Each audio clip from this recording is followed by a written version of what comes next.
welcome to True Heel Heat.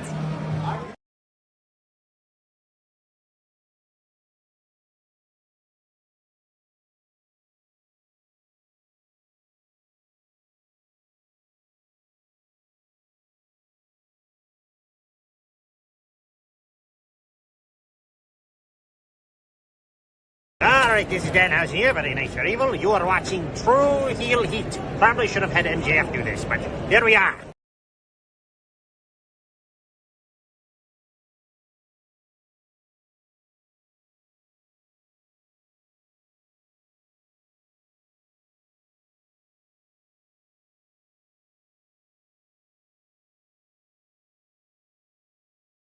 What's going on, everybody? This is your former AEW World Heavyweight Champion. Once a champion, always a champion. Swerve Strickland. Whose house? Swerve's house. You're watching True Heel Heat podcast.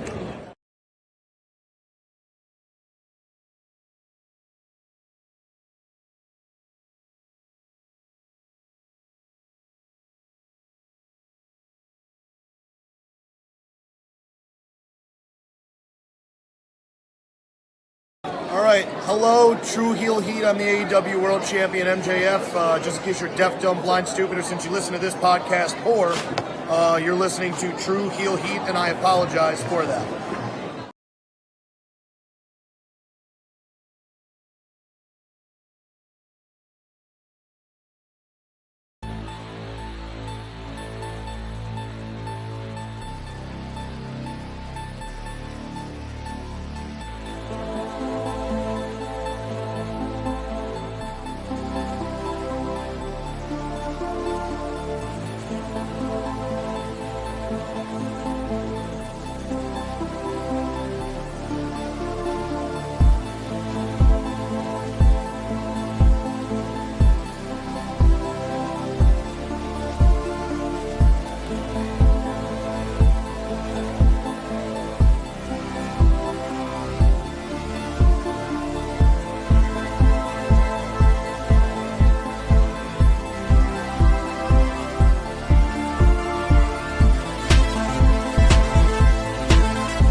Hello. It is me, your True Heel Phenom, SP3. We are live on the True Heel Heat YouTube, Facebook, and Twitter for AEWramble episode 188. Pray for her.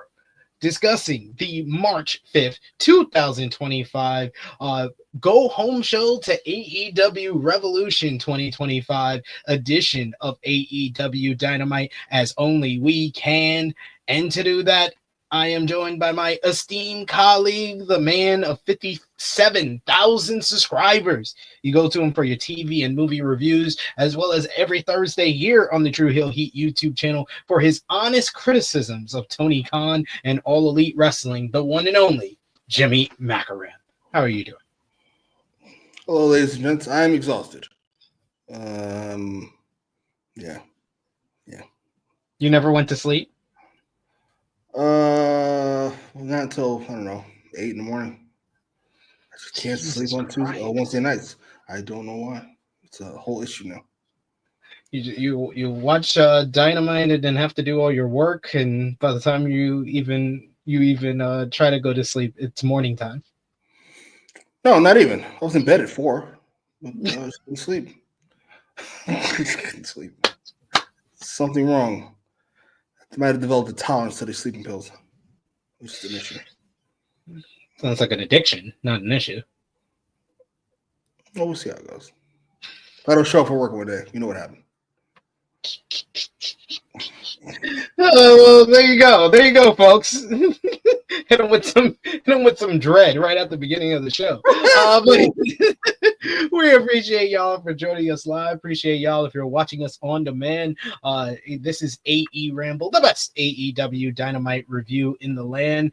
We're here every Thursday, 1:05 p.m. Eastern time, and we appreciate y'all for joining us live. Appreciate y'all if you are watching us on demand. But remember to show your appreciation back. The simplest way possible is by dropping the thumbs up on this video. You can also share this video with all your wrestling fans, friends, and family on all your favorite social media platforms. If you are new to the True Heel Heat YouTube channel, hit that subscribe button, hit the bell to stay notified for all the great content here, and sound off in the live chat. We love to interact with all of you guys. Hear your thoughts on AEW Dynamite from March 5th, 2025, the go-home show ahead of AEW Revolution this coming Sunday. And of course, if you're feeling generous, you want to give back to what we do here, you want to show your support to the True Heel Heat YouTube channel and AEWramble in the best way possible, you can send a super chat donation. Any dollar amount matters. It goes back to the contributors that you see on screen with us here, and we always appreciate the support. We already got a couple of folks in the chat with us today, like Fight to Live, who says AEW. Welcome, a new face in the community. We also got never be happy. We got I Make Beats who says, let me prove my point. Let me prove my point. Fantastic. Such an entitled prick thing to say, and it just worked. It worked so well for him. Power Driver Finisher says, this didn't have John Cena turning heel. 0 out of 10 Dynamite. Understand completely. What did you, before we get into everything, what did you think about the John Cena heel turn at Elimination Chamber as predicted by your very own SP3? I would have loved to have talked to one of my friends about this when it happened. It's fantastic. One of the biggest moments of all time. But Cash was at work and SP3 was blowing himself, so I was forced to enjoy the moment by myself. We enjoyed it together. We enjoyed it together. It was like, holy shit. He goes, I told you. People told me I was wrong. But they didn't. Waving the flag. But you see, I am not like you. I don't get mad when my friend is right about something. I celebrate my friend, and that's why I want to celebrate you, because you were also right this week. Io Sky, new WWE Women's World Champion. Yes, she's got her spot in the world title match at WrestleMania. Something you predicted, and then flinched. You did flinch, though. I will give you that. I'm not flinching. You did flinch. You did. Off of it. I said I don't mind flinching because it's not about me. It's not about me. It's about Io, and I'm happy that Io's got her spot. She deserves it. Best in the business, with a vagina at least. And I'm very happy that this match is taking place. She's earned it. And the one person who I would want out, at least immediately, Rhea Ripley, because I know she'll be fine. I know she's going to be in it. The only motherfucker I know is going to be in it, so I don't mind her being out for free. Bianca's in, Io's in. This is a win for everybody. Except Liv, I suppose, but I'll get over it somehow. I'll find my way through it. She'll have fun with the Wyatt Six. Right. I don't know what to tell you. She had a great year. She deserves all the praise in the world. Improved phenomenally, but she's had it even better the last 2 months. I think the last 2 months was better than her whole 8-month reign. Very sure. She's been doing. Excuse me. Nice job, runner-up. Davion, who says, "What's up to the homies? First AEWramble chat I've been in a while. I wonder how many disclaimers Jimmy will get today."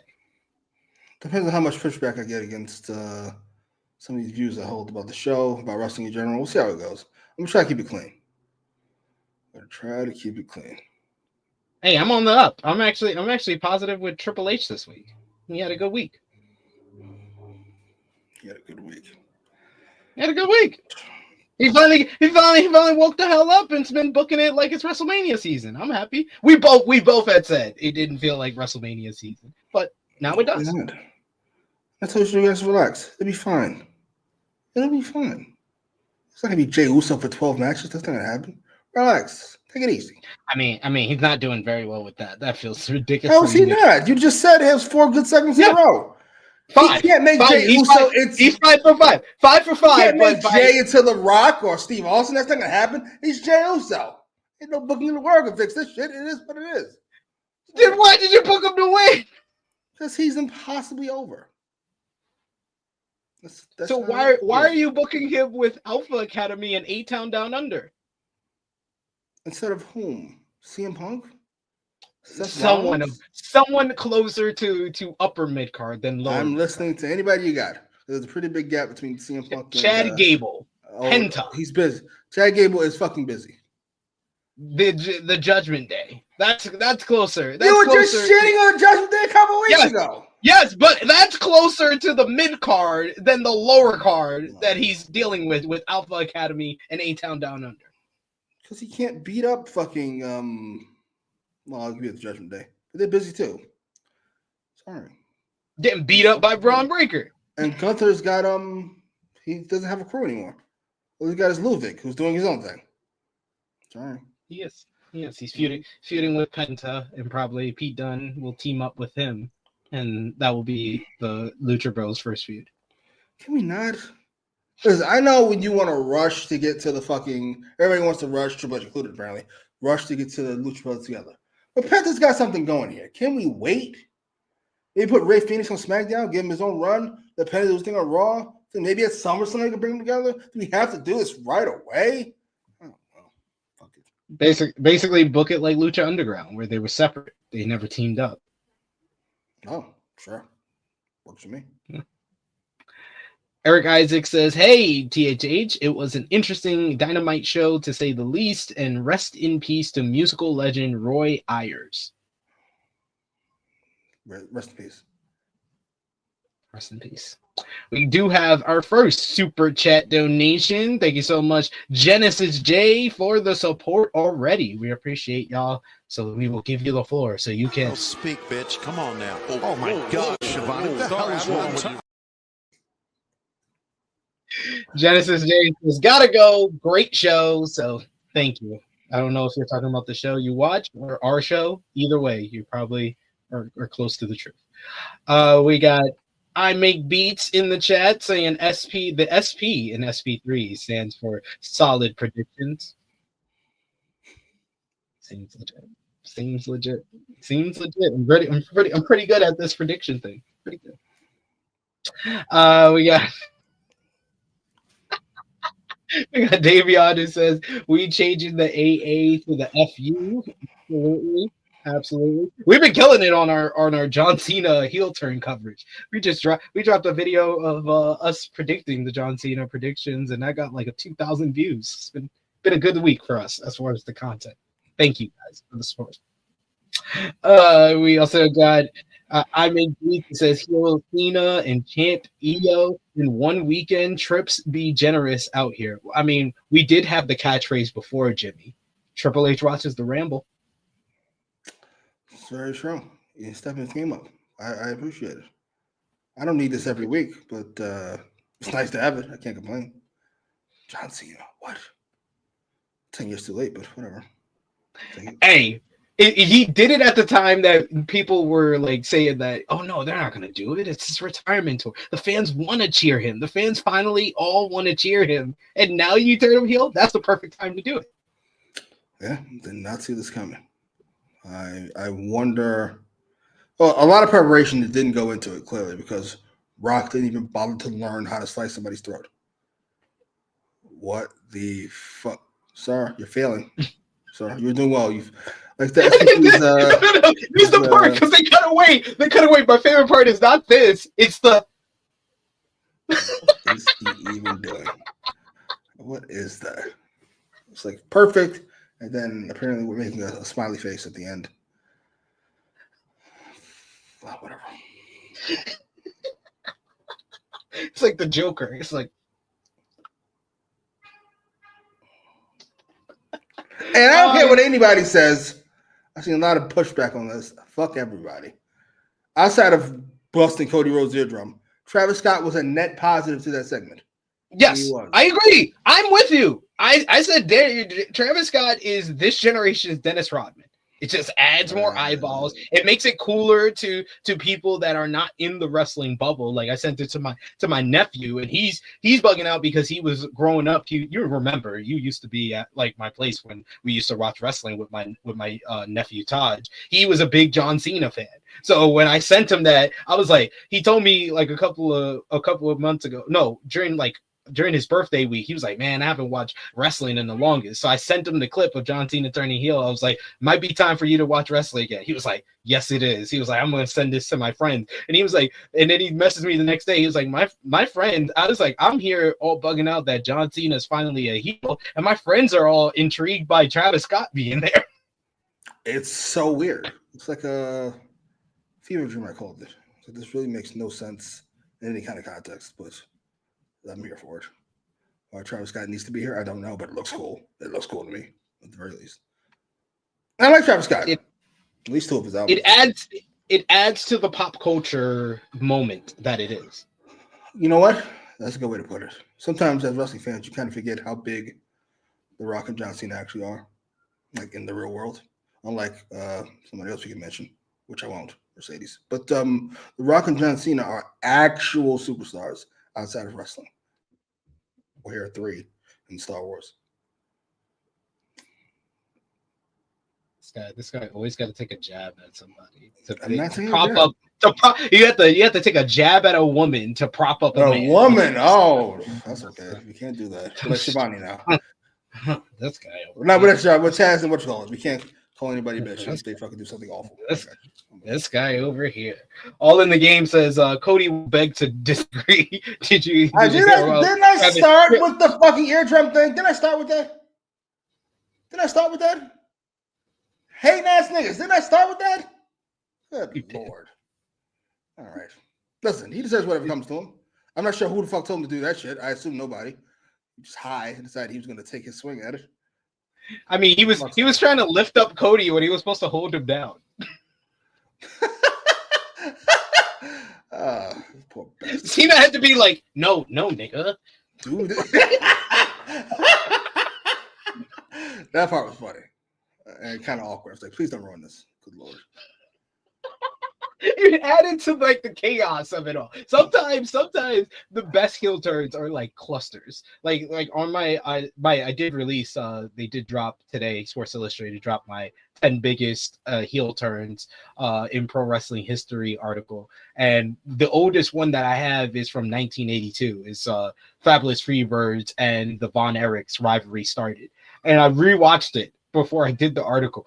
It's like the most clusterfuck thing I've watched in quite some time, but it just adds to the chaos of it all, and it just added to inciting a whole riot in Texas and stuff like that. So sometimes the mistakes add to the chaos of it all. That's true. He's not a professional, which means you should probably just stay in the corner and do whatever the fuck you were doing before. But all right, blowing sage. Sure. Yeah, that was great. But probably going to be the moment of 2025. Yeah, I can't see a bigger one. Yeah, like the 2024 was about the happy moments. There was like 3 big moment of the year candidates to me, with Sting's retirement, Bryan winning at Wembley Stadium, and Cody finishing his story. Those were like, and I did the article for Sports Illustrated for that, and I had Cody number 1 finishing the story. But like, I don't think there's gonna be anything that's gonna top this one as far as even coming close.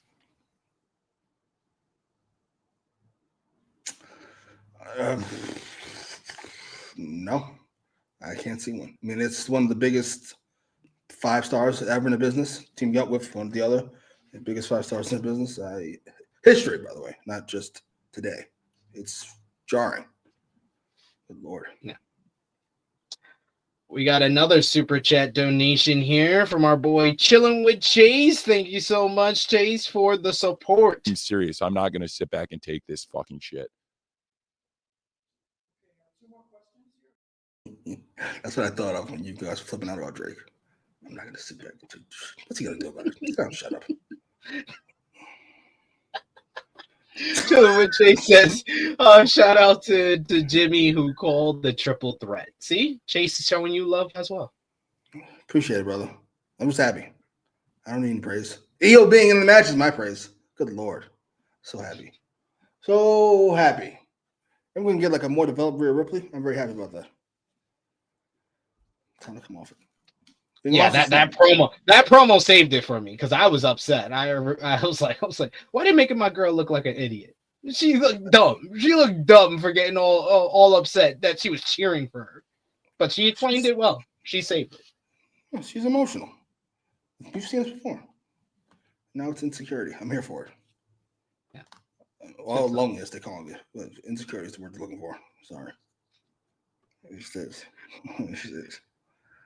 G-Loke says, damn, I gotta watch that Travis Scott one more time. I thought he was smoking dope in the ring, LOL.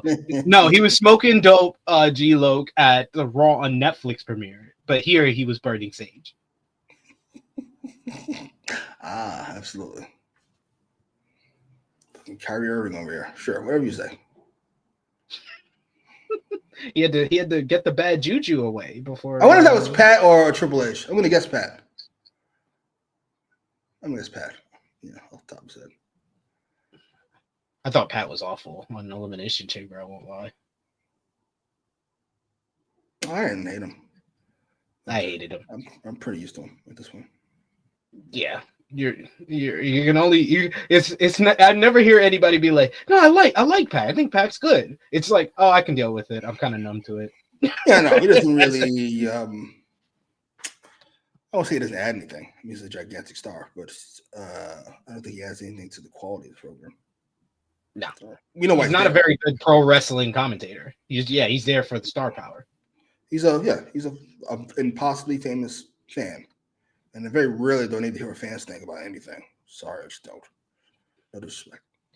It used to be fun. It used to be fun having him. Like when he first started, it was fun because he was a name that had some recognition and he had that enthusiasm. But it always seems like that with the color commentators that I don't know if it's a person talking in their ear or just being there too long, but they just tend to decline. Like Corey Graves was great when he first started on the main roster and when he was in NXT. But the more he had Vince McMahon in his ear, he had a steady decline. Matt Stryker, he was good when he first started, had a steady decline. It's like except for Wade Barrett. Wade Barrett is the only color commentator that hasn't fit that bill. In JBL. JBL was great his first couple of years, and then he had that steady decline. Like Wade Barrett's the only one that has kind of stayed the course over the last 3-4 years. I think you become a caricature of yourself. You kind of know what people expect, so you turn it up to 11 when you really shouldn't. Please don't. Good Lord. Don't go full Booker T. God. Now you got to show him the black man. All right. I respect you for turning that back on me. I respect you. He is a character. He is a character of himself, but at least he's the black uncle that's drunk at the cookout. So I like it. I do. There's sometimes that he is impossibly entertaining, even though he's not the best pro wrestling commentator. He's great in clips. I don't know if I can deal with him for 2 hours. I don't think I can. I say clip like, oh, this guy's fucking hilarious. If I deal with him for 2 hours straight, all right, that's enough. Please take it easy. Yeah, Michael Cole had a bad night too, in my opinion. But Michael Cole has usually been great since the Triple H era started. He just had an off night, like because he didn't know the Cena turn was going to happen, so he misses the Rolex spot. He wasn't good in controlling Pat McAfee. Like when it's a fucking serious matchup between two best friends who hate each other, McAfee had to do, oh look at him, he got hit by Dominic Mysterio. Even Wade Barrett had to be like, yeah, not appropriate, but it was funny. Wade Barrett kind of shitted on him, but then tried to tick it back. I love that. That was awesome. Pat's, I won't say Pat's ego is soft. That's the wrong way to put it. I know Cole got in trouble with him for talking off at one point or another. So I'd imagine he tiptoes around Pat at this point. No. Yeah, Cole had a bad night, I thought. I was just like, what happened, sir? Just keep it together. Don't panic. You're the man. Well, Word. Cheers. Like they've been calling you the GOAT for the last 2 years, even though that's a lie. Well, we know they're gonna put their own guy in there. All of a sudden now Cole's the GOAT. John Cena's the GOAT. All right, take it easy. Yeah. Relax. Yeah. I was like, dude, I haven't forgotten 2010. No, I'll go even further back. I haven't forgotten like 2008 through like 2014 where you were awful. Like you had a 6-year stretch where you were the very worst pro wrestling commentator, probably of all time. 2011, you were the worst. You were the worst. 2011, he was the worst pro wrestling commentator of all time. Jesus. Well, I wasn't watching, so I'll take your word for it. Yeah. And he was in the worst WrestleMania match of all time in 2011 too. Him and Lawler is objectively the worst WrestleMania match of all time. If you say so. I know you're like I'm never gonna watch it, so I'll take your word for it. Yes, we got Power Driver Finisher saying, yo, SP3, I forgot to mention, did you see Natty is in Bloodsport? Yeah, Natty's having a big week. She's been announced for Bloodsport during WrestleMania weekend, and then on May 17th, she's going to be on NWA Crockett Cup. They're like, we're not going to use you here, so you could go anywhere else. That's crazy. She's having a big week. She's on this shit nobody watches. She's on the other shit nobody watches. Look at her go. No, they watch Bloodsport. They watch the collective during WrestleMania weekend. Yeah. Sure. I'm positive of it. Why are you being mean? Why are you being mean? That's why they moved WrestleMania, because they don't want to fucking Bloodsport. Lord. Gotta stay away from that. I'm sorry. Listen. I've got a unnatural dislike for Natalya. I can't explain what it is. I can tell. It's not I know nothing about her personally. She's a good wrestler enough. Just motherfuckers around. I get like Miz vibes. Like, why are you still here? Have you done your thing enough? Can't you go somewhere else? Like forever? Can't you retire? Can't you be in the Hall of Fame, get inducted or something? Yeah. Something like that. It's time to go. We got our good friend Shotty in the chat. Good to see you. He says Jimmy definitely right about the NWA not being something nobody watches. Yeah, I mean, you notice I said Bloodsport. I didn't even mention NWA. I'm not gonna argue with you on that. I stopped watching NWA like 3 years ago when Tyrus was the NWA World Heavyweight Champion. I was like, yeah, I'm done. When Nick Aldis, it was around the same time as Nick Aldis leaving the company too. I was like, yep, I think it's time for me to go. Fair enough. Speaking of Cody, no disrespect, he's had a great run since he came back to the WWE. Huge run. Better than anybody thought he'd ever have. I know most of us thought he'd fucking have a big WrestleMania moment, then be on the fucking pre-show to the SummerSlam, win the United States title. But it's turned out way better than anybody could possibly have imagined. But can we stop? It's over. It's a great run. What are you talking about? Time to settle in to his proper role as number 3 or 4 or whatever that looks like, as the Triple H or the Seth Rollins or the Edge or somebody. He's great. How can you say that? This man just got John. They believe in him so much they turned John Cena heel against him. Really? Do they believe in the Undertaker so much that they turned Steve Austin? That's not how that fucking works. There's nothing to do with you, sir. No disrespect. No disrespect. Well, that was a mistake. That was a business blunder because they didn't have anybody else. Awful idea. Because the Rock had to go film Scorpion King. What'd you end up putting it, by the way? Austin heel turn? 8. 8? It's the biggest heel turns ever. The business impact is like, yes, that's why it should be number 2. It killed. No, how is it number 2? Number 2. I know The Rock leaves the next day, and I know Triple H gets hurt a month later. But Austin turning heel killed the Attitude Era. Full stop. Yes. Okay, what? Yes. It's the biggest heel turns of all time. It killed the Attitude Era. How is it not number 2? Full stop. Lost half their fan base in a couple years after that. It's over. That's a negative. A negative towards it. Biggest has no negative positive. It's just the biggest.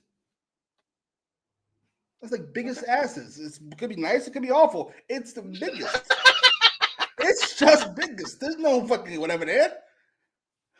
Also about Cody, right? But Cody's. Yeah, see, that's what I'm saying. Like, no disrespect. Macho, Triple H, Ash is important people here. These are Hall of Famers. These are tier 2 guys here. That's just over. He's very important to the business. He's just not that important. He's a cog in the machine. MJF is more important to AEW than Cody is to WWE. Sorry. Full stop. That is quite a take. For anyone who wasn't listening, you want to say that one more time. One more time. MJF is more important to AEW than Cody Rhodes is to the WWE. I'm sorry. If MJF leaves tomorrow, AEW's fucked. If Cody Rhodes leaves tomorrow, they're fucked until WrestleMania. And then it'll be a new guy. Sorry. No disrespect of any kind. Wow. I don't mean anything about it. No disrespect. It's just the facts. You were disrespecting MJF is Cody. one of 2. MJF is one of 2. There's him and Omega. Cody is one of 7 or 8. Sorry. No disrespect. I'm gonna have to disagree after this week.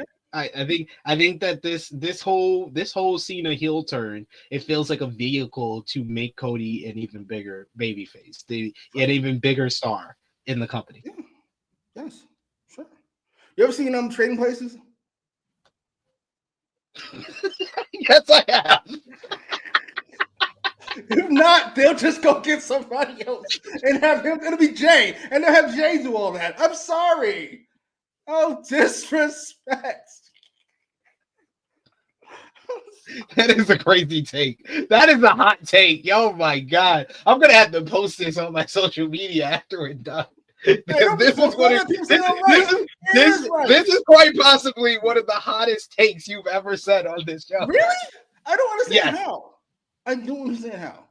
How can you say that after they turned John Cena heel, the wrestling white whale? They turned him heel because they believe in Cody so much that he's the number 1 guy. No, they believe in Cody so much that he's the guy. He can hold this belt. He can go on the interviews and he can do the promos. And he can stay and sign autographs. He's great at all that stuff. I'm not knocking that. He's perfect. That's what valuable means. If you leave and somebody can take your job and do your job, that's not as valuable. Sorry. No disrespect. So what will make you change your mind? What does Cody have to do to change your mind? This is like LeBron James. What can you do to pass Michael Jordan? Nothing. What do you mean? Nothing. We passed This is very much a Jimmy. Let me prove my point moment. I see Alexander and I make beats. He's only highlighting these psychopaths. I see you backing me up. I'm right. It is what it is. It is what it is. I'm sorry. There's nothing he can do. He's not. The numbers have shown he's not that guy already. Sorry. No disrespect. Because SmackDown moved from USA, from Fox to USA. Yes, it went down after WrestleMania, but they weren't doing much with them, to be fair. What do you mean? Oh, so now, wait a minute. So the fact that he's in the spot, that's purely on him. But the fact that they're not doing much with him, that's on somebody else. That's not how that fucking works. It's just not. I'm sorry. No disrespect. Let me ask you something. You remember the ratings between fucking, well, you don't remember the exact ratings, I would imagine, but the general ratings between WrestleMania 2000 and Backlash, what they looked like, even though it was literally the same exact build as they did up to WrestleMania. They were fantastic. Why? Because it's The Rock. Because it's an actual number one. No disrespect at all. I want him around. I don't want him to leave. I don't want him to retire. We need you here. We can't have Triple H in 2000. We can't have it. I would go as far as to say Cody Rhodes is the most influential star of this modern era. Modern era went starting what, yesterday? Starting from, like, I would say the last 7-8 years. Good fucking Lord. Absolutely. Are we not counting Roman? Are you against cancer? No, I think he's above Roman as influential. Oh, I don't think he's the biggest star. I don't think he's the biggest star of that era. Yes, it would be Roman is the bigger star of that period, but the most influential, the most influence, yeah, he is. Is it his cousin in fucking the WrestleMania World Title match? Just based on the fact that it's his fucking cousin? What do you mean influential? Explain influential to me. Define it. Influential. It's influence on the business and impact on the business. He is responsible for creating the second biggest competitor to WWE. He's a part of that. He was part of that in creating AEW. Then he comes over to WWE. He instantly becomes a top star. He doesn't have to change anything. He's basically the same character that he was in Ring of Honor and AEW and New Japan Pro Wrestling. He had that much influence and he made that much of an impact outside of WWE that Vince McMahon, not Triple H, Vince McMahon said, you could play the same character. You're going to be my number one babyface. You're going to be my new John Cena. He ends Roman Reigns' historic 4-year run. He's responsible for a lot of the AEW talent that have jumped over to WWE, like your Jade Cargills, like your Ricky Starks, like your Lexis Kings, your Shawn Spears. Sounds like he's a fantastic. And on top of all of that, he got WWE and the fans to turn on The Rock and John Cena. Oh, good Lord. That's influential. John Cena turned. There's a difference there. No, I said he got WWE and the fans to turn. So yeah, WWE is the John Cena part, and the fans turned on The Rock. I'm not letting you combine these two things. These are two separate points. The fans turned on The Rock, the internet fans, and WWE turned John Cena. Sorry. Listen, it sounds like everything you described, he's a fantastic executive. None of this makes you an influential wrestler. I'm sorry. He started AEW. Let me ask you something. Is there anything he did that Roman couldn't do? Roman couldn't have started AEW. You put Roman with Kenny Omega and Roman. Why would he? Ew, with Roman with Kenny Omega in the Bucks, would he? No, it'd be fine. It'd be bigger. I'm sorry. You said ew. Why would he? No disrespect to anybody. He's very important. He's a Hall of Famer. He's just sorry. He's a guy. Big guy. Important guy. Just a guy. Do all the make-a-wishes you want. Sorry. It's ridiculous. We're probably this is gonna be like the Mercedes and Becky thing, where we're gonna have to revisit this conversation again and again. You won that one, but I don't know. I don't know about this one. I don't really care about this one. I notice I don't care because I'm not yelling. Whenever I'm yelling, I know I'm right. I'm not yelling now, so I don't really care one way or another. You guys will see. It'll be all right. It's an A-. And I was with you. I was with you the whole time when we were comparing Cody's reign to Macho Man Randy Savage and stuff like that. But the fact that The Rock is back and he doesn't want to work with Roman Reigns. He wants to work with Cody Rhodes. I think that says a lot. Yeah. First of all, who trusts The Rock's fucking wrestling instincts at this point? Good Lord. Have you not watched what The Rock's done in the last 10 years? Great. That's a point in my favor. The Rock thinks he's the right guy, which means he ain't. Sorry. Hey, The Rock has helped WrestleMania build 2 years in a row. Thank you, Dwayne. Yeah, he's fantastically talented. He's impossibly charismatic. That's it. At this point. All right. No instincts. Man does says Cody is an A- player. The 9th most Googled wrestler on the planet. 9th. not fifth, ninth.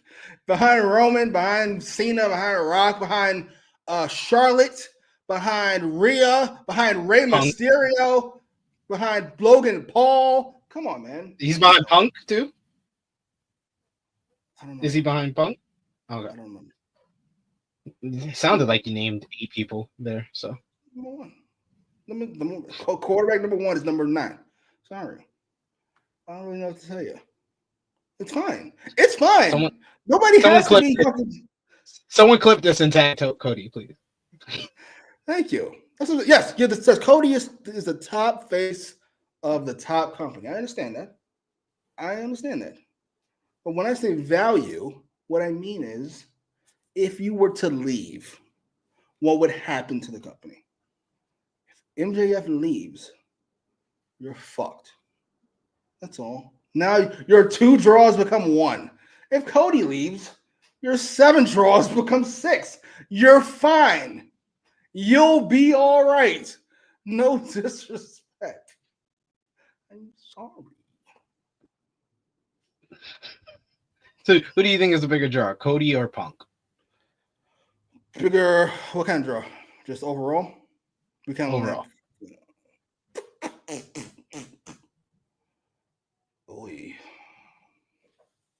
Because if we're including part-time stars, I would say that Cody is the 4th biggest star in the company. Roxanne and Roman? Yeah.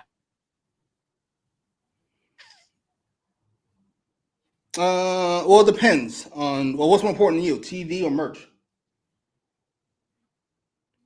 I think the right balance. If you draw good on TV and you're selling ridiculous amount of merch, okay. That's why I think Cody is 4th. Well, to be fair, somebody told me, I don't remember who it was, but that WWE and AEW are media rights companies. Therefore, TV is more important. And if that's the case, it's Punk. It's not close. Punk's the bigger TV draw. Sorry. And it's not particularly close. You've seen SmackDown. You've seen it. And you've seen Raw before I went to Netflix. It's not particularly close. No disrespect. Sorry. Big Man Doug says, last time I looked at Google Trends, Roman, Cody, Punk, and Rhea are the top stars. That's right. That sounds about right. As far as the part-time to semi-active, not the movie stars. Yes. Yeah. By the way, in like the hierarchy of wrestling, I don't know if this is how I'm taking that. Roman should be closer to like, we look at his actual time around, closer to like Rock or Austin than he would be to like a Flair or Cena. He's really not around at all. Yeah. It's jarring. Well, it's really started in 2022 when he signed that new deal. I'm not knocking either. He did the right thing. He did the right thing. I'm pro wrestlers and anti suits. Even if the suits used to be wrestlers, I don't care what happens. Sorry. And I'm happy for Roman. I'm happy for MJF getting a fucking truckload of money. Good Lord.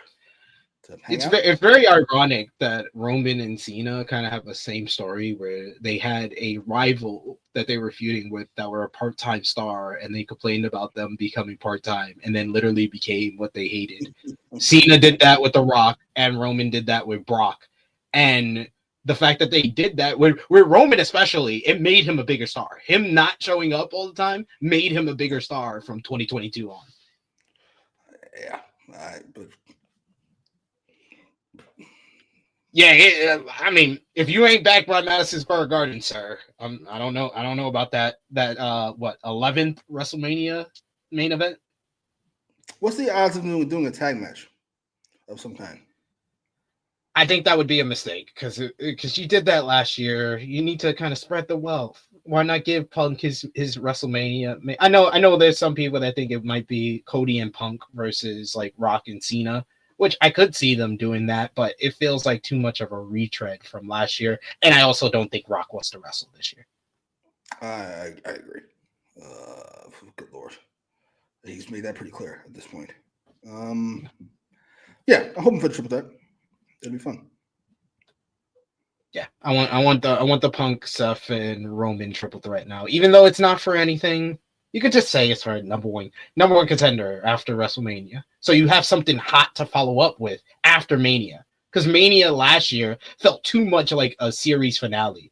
That I know that, and that's a reason why ratings went down, because there was not anything coming out of WrestleMania for you to look forward to. Cody finished his story. Roman was gone for a few months, and slowly over the couple of weeks on SmackDown, it became Solo rebuilding the bloodline, but that took some time to get everybody behind it. Yeah, I thought the Romania follow-up was awful. Awful is the word. Sorry. Cody comes out on Raw with Triple H. They do this whole fucking thing, and there's nothing to it. And then Cody comes on SmackDown and just gives the same speech without Triple H. Like, what the fuck are we doing? Are you fucking serious? Oh, these niggas have it was jarring how much they did not have any plans for after WrestleMania, and that the fact that they made such a big deal of, oh, Vince ruined the Raw after WrestleMania 39, so this year's gonna be better. And then they fucking had the most ho-hum Raw after WrestleMania that I can ever remember, and the only thing noteworthy was something that they have yet to follow up on, of Rock handing Cody something. It's the Rolex, I thought they said. No, because he had the Rolex. He posted it on social media before he returned. He still had the Rolex. So it wasn't a Rolex. It was matching Rolexes. That's your long gamer, by the way. Good Lord. Long gamer. Crackhead. Get out of here. Is it 10? I thought he already had his 10. I thought last year was his 10. Because it's 31, 32, 33, 34. I can't believe he did that. He did 4 straight years when he wasn't an over babyface. That's crazy. Then it was 37, 38, 39. Oh no, yeah, it is 9. So because he did 2 last year, so it's 9. So this would be his 10th. Okay. And he's already got the record. He passed Hogan already. Jesus. It is Hogan-esque. What the fuck? Good Lord. The whole 30s is the era of Roman. Yeah, and Groove, yeah. Cody Rhodes. Come on, man. Love you, Macho. He got the torch. Got the torch Absolutely. last year. Yeah, absolutely. It's like when your mom steps out of the car and lets you sit behind the fucking steering wheel. Look at him. He's driving a car. Right. Whatever you say. All right, we're finally gonna go into Dynamite. It took us like an hour. But I was so jarred by that take that you told me yesterday when we did Daredevil, but I just had to hear you say it on air, and I had to let it absorb for the crowd. So might make this a clip on the channel. But let's talk about AEW Dynamite. Last night's show took place from Sacramento, California. What did you think about the crowd and the building last night for the show? Good crowd. Great looking building. Interesting at the very least. I liked it. Yeah, I like the aesthetic. It felt like a West Coast Hammerstein ballroom. It's a good way to put it. I liked it. Excalibur is joined along with Taz, and of course, we got to give 2 points for the show already. Ian Riccaboni was on commentary, which we knew we were going to at least get competent commentary in between what Excalibur and Taz had to say. We cut to backstage where outside the building where MJF is outside on the street saying that Hangman Adam Page decided to poke at the devil. And he says Hangman did nothing wrong. So it's Page to blame for what happened to Christopher Daniels. MJF says that he has he will prove a point to Page's shitty little Mark fan club, and he's in the streets of Sacramento for Page to find him. If you want to talk about buckshots, MJF has a bullet with Page's name on it. Saddle up, partner, and let's ride. And then he screams in the camera for him to come find him in the streets. We left as things go to Toni Schiavone in the ring for our opening segment. Any comments on this short little promo that set up the angle later in the night? Well done, MJF. Motivate MJF. MJF post Adam Cole. A lot of you didn't like the Jeff Jarrett stuff. It's been all I did. one. And I've thoroughly enjoyed MJF. So happy he's back. I didn't think MJF was the issue with the Jeff Jarrett stuff. He was good in it.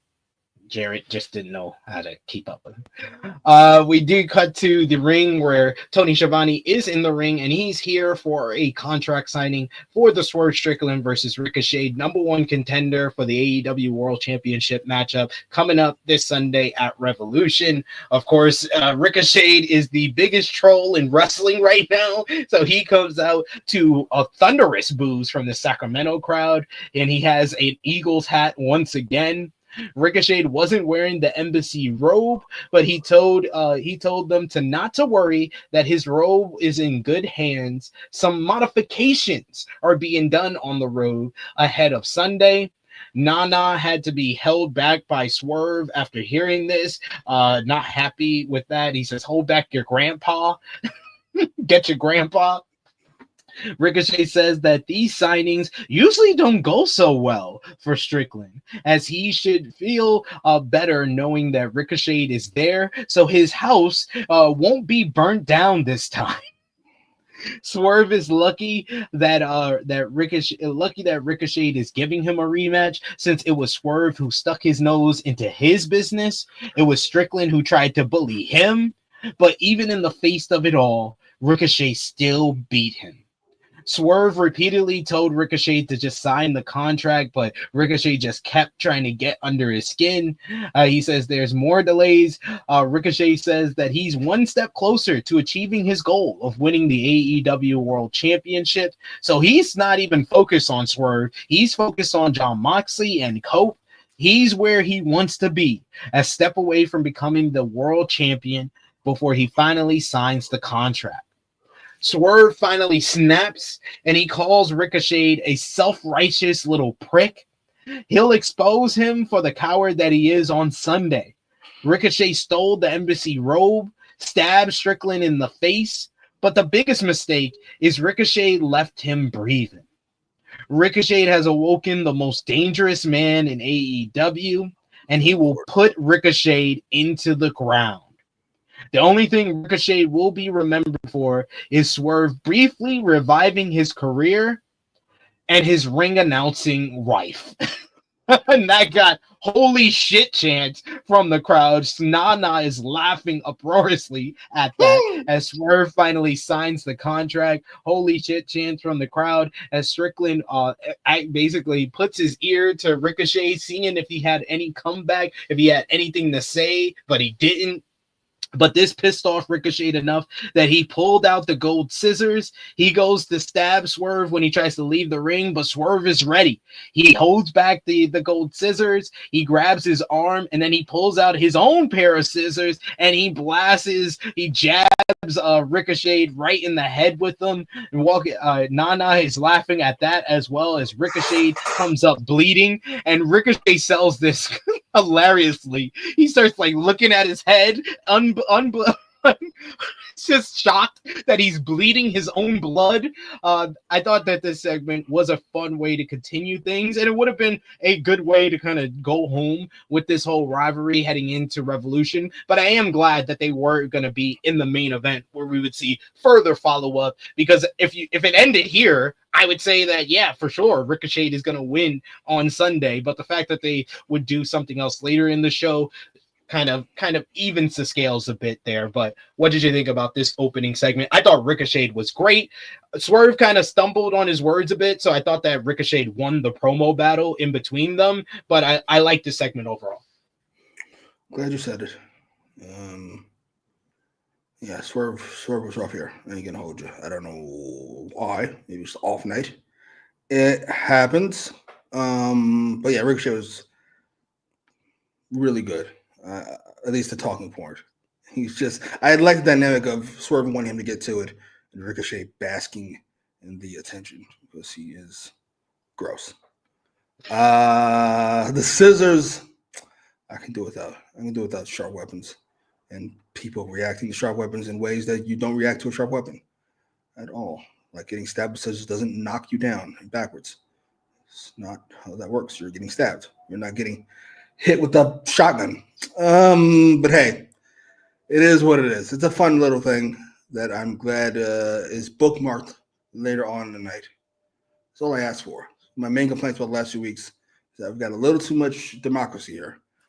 I don't need to see everybody once. I should see the stars more than once because the stars. No offense. And this has been, to me, the best build going into Revolution. So I like that they bookmarked the show with this rivalry. Yeah, I guess. It's between this, Toni, Mariah, and MJF and Hangman for me. I think those are the top. I totally blanked on MJF Hangman. It's MJF Hangman. Sorry. Okay, that's fair. They had the production flub ups last week, so that's why I would give the nod to Ricochet and Swerve. I think Ricochet and Swerve has been more consistent. Dumbass Christopher Daniels. Is it true they don't have production meetings? Is this true? Because they don't want apparently that's according to Brian Alvarez of Wrestling Observer. Oh, she's one of the people who I would know. I'll be nice. I'm not gonna get into the whole thing. I'm not gonna assault other wrestling whatever's on the channel here. So I'm a good guy. I'm not gonna say that they're horse for AEW. You're not gonna do that because we gotta get along here in the wrestling sphere. We're not gonna do that.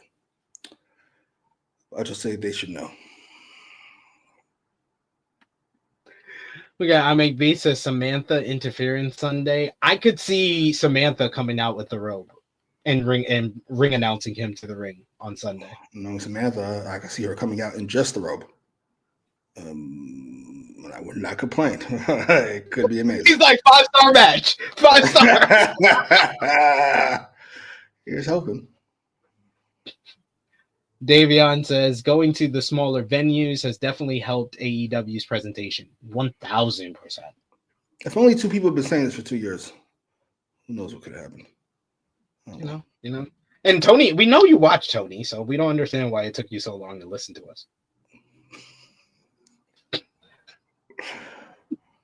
We also got here Davion, who says Ricochet is such a dork, but he's killing with the character work. He might go down as like the biggest turnaround from like beginning of his AEW run to where he got to, because he's just showing something completely different from the rest of his career. Christian kind of got that honor, but Christian has always been great at character work. It just took him a while to do it in AEW. He had to turn heel and get the dad character, but Ricochet, this is totally different from from anything great he ever did in his career. That's true.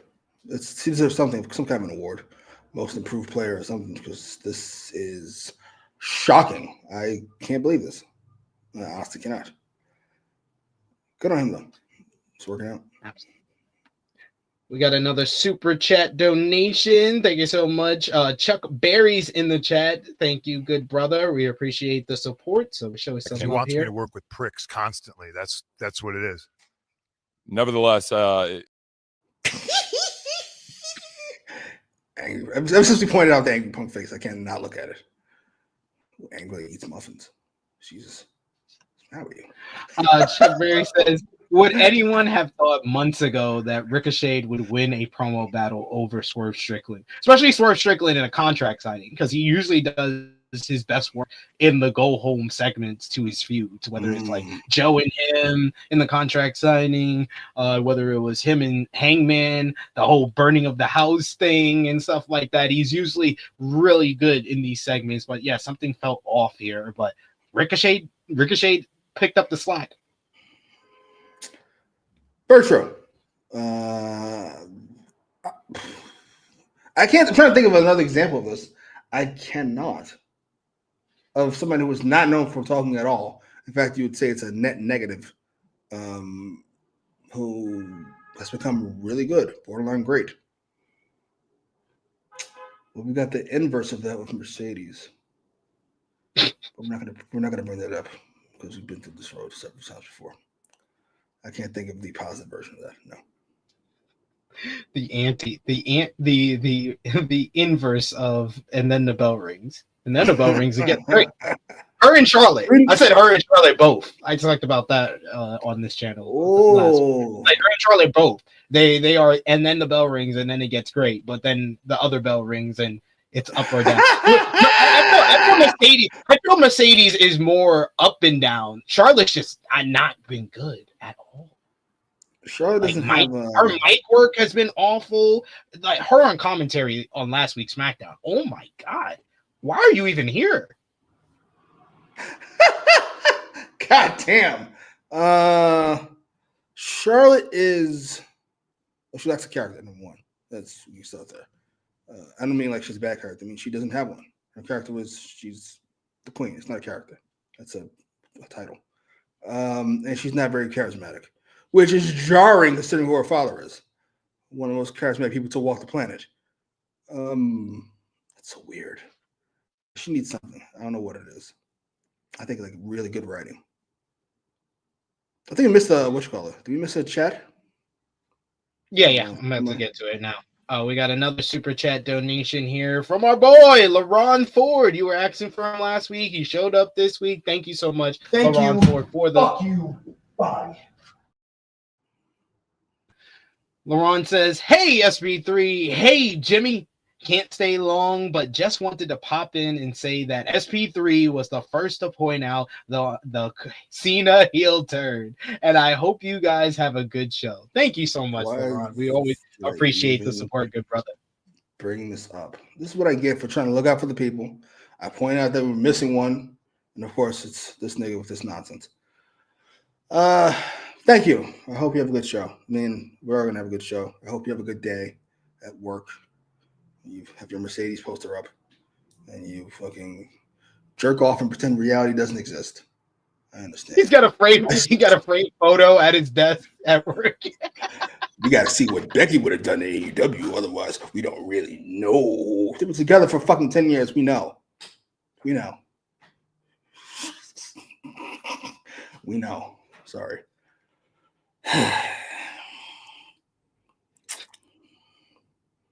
I kid. Good luck to you. We got JC says AJ Styles was a horrible talker in TNA. He became better in WWE. Nah, he actually became better in New Japan, and then that translated well when he went to WWE. And it was more of a slow thing. It was better and better and better and better and better. Yeah. You know, Ricochet was nothing, and then it was like this. Yeah.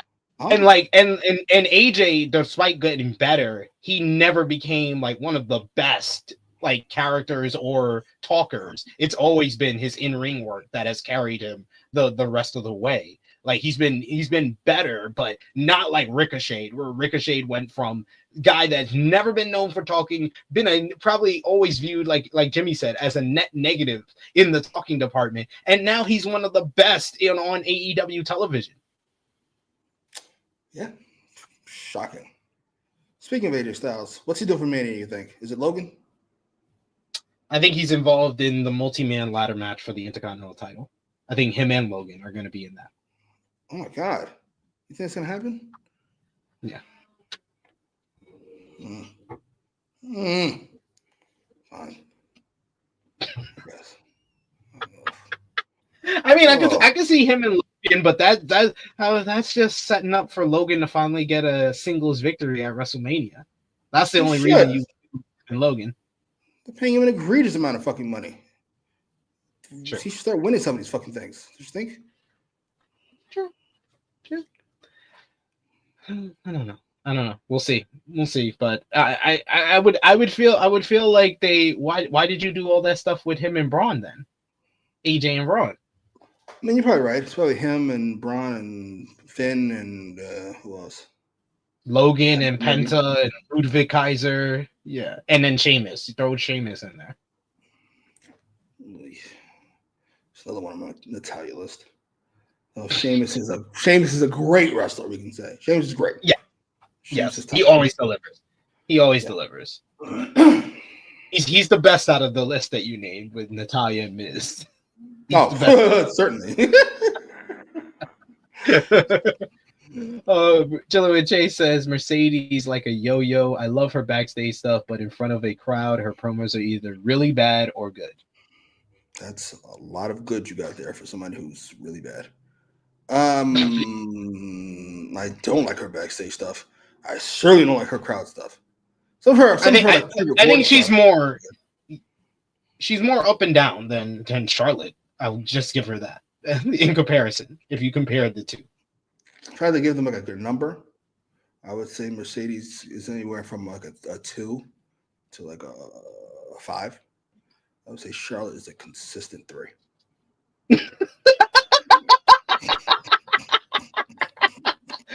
And lately she's been on that 2 to 1. Good Lord.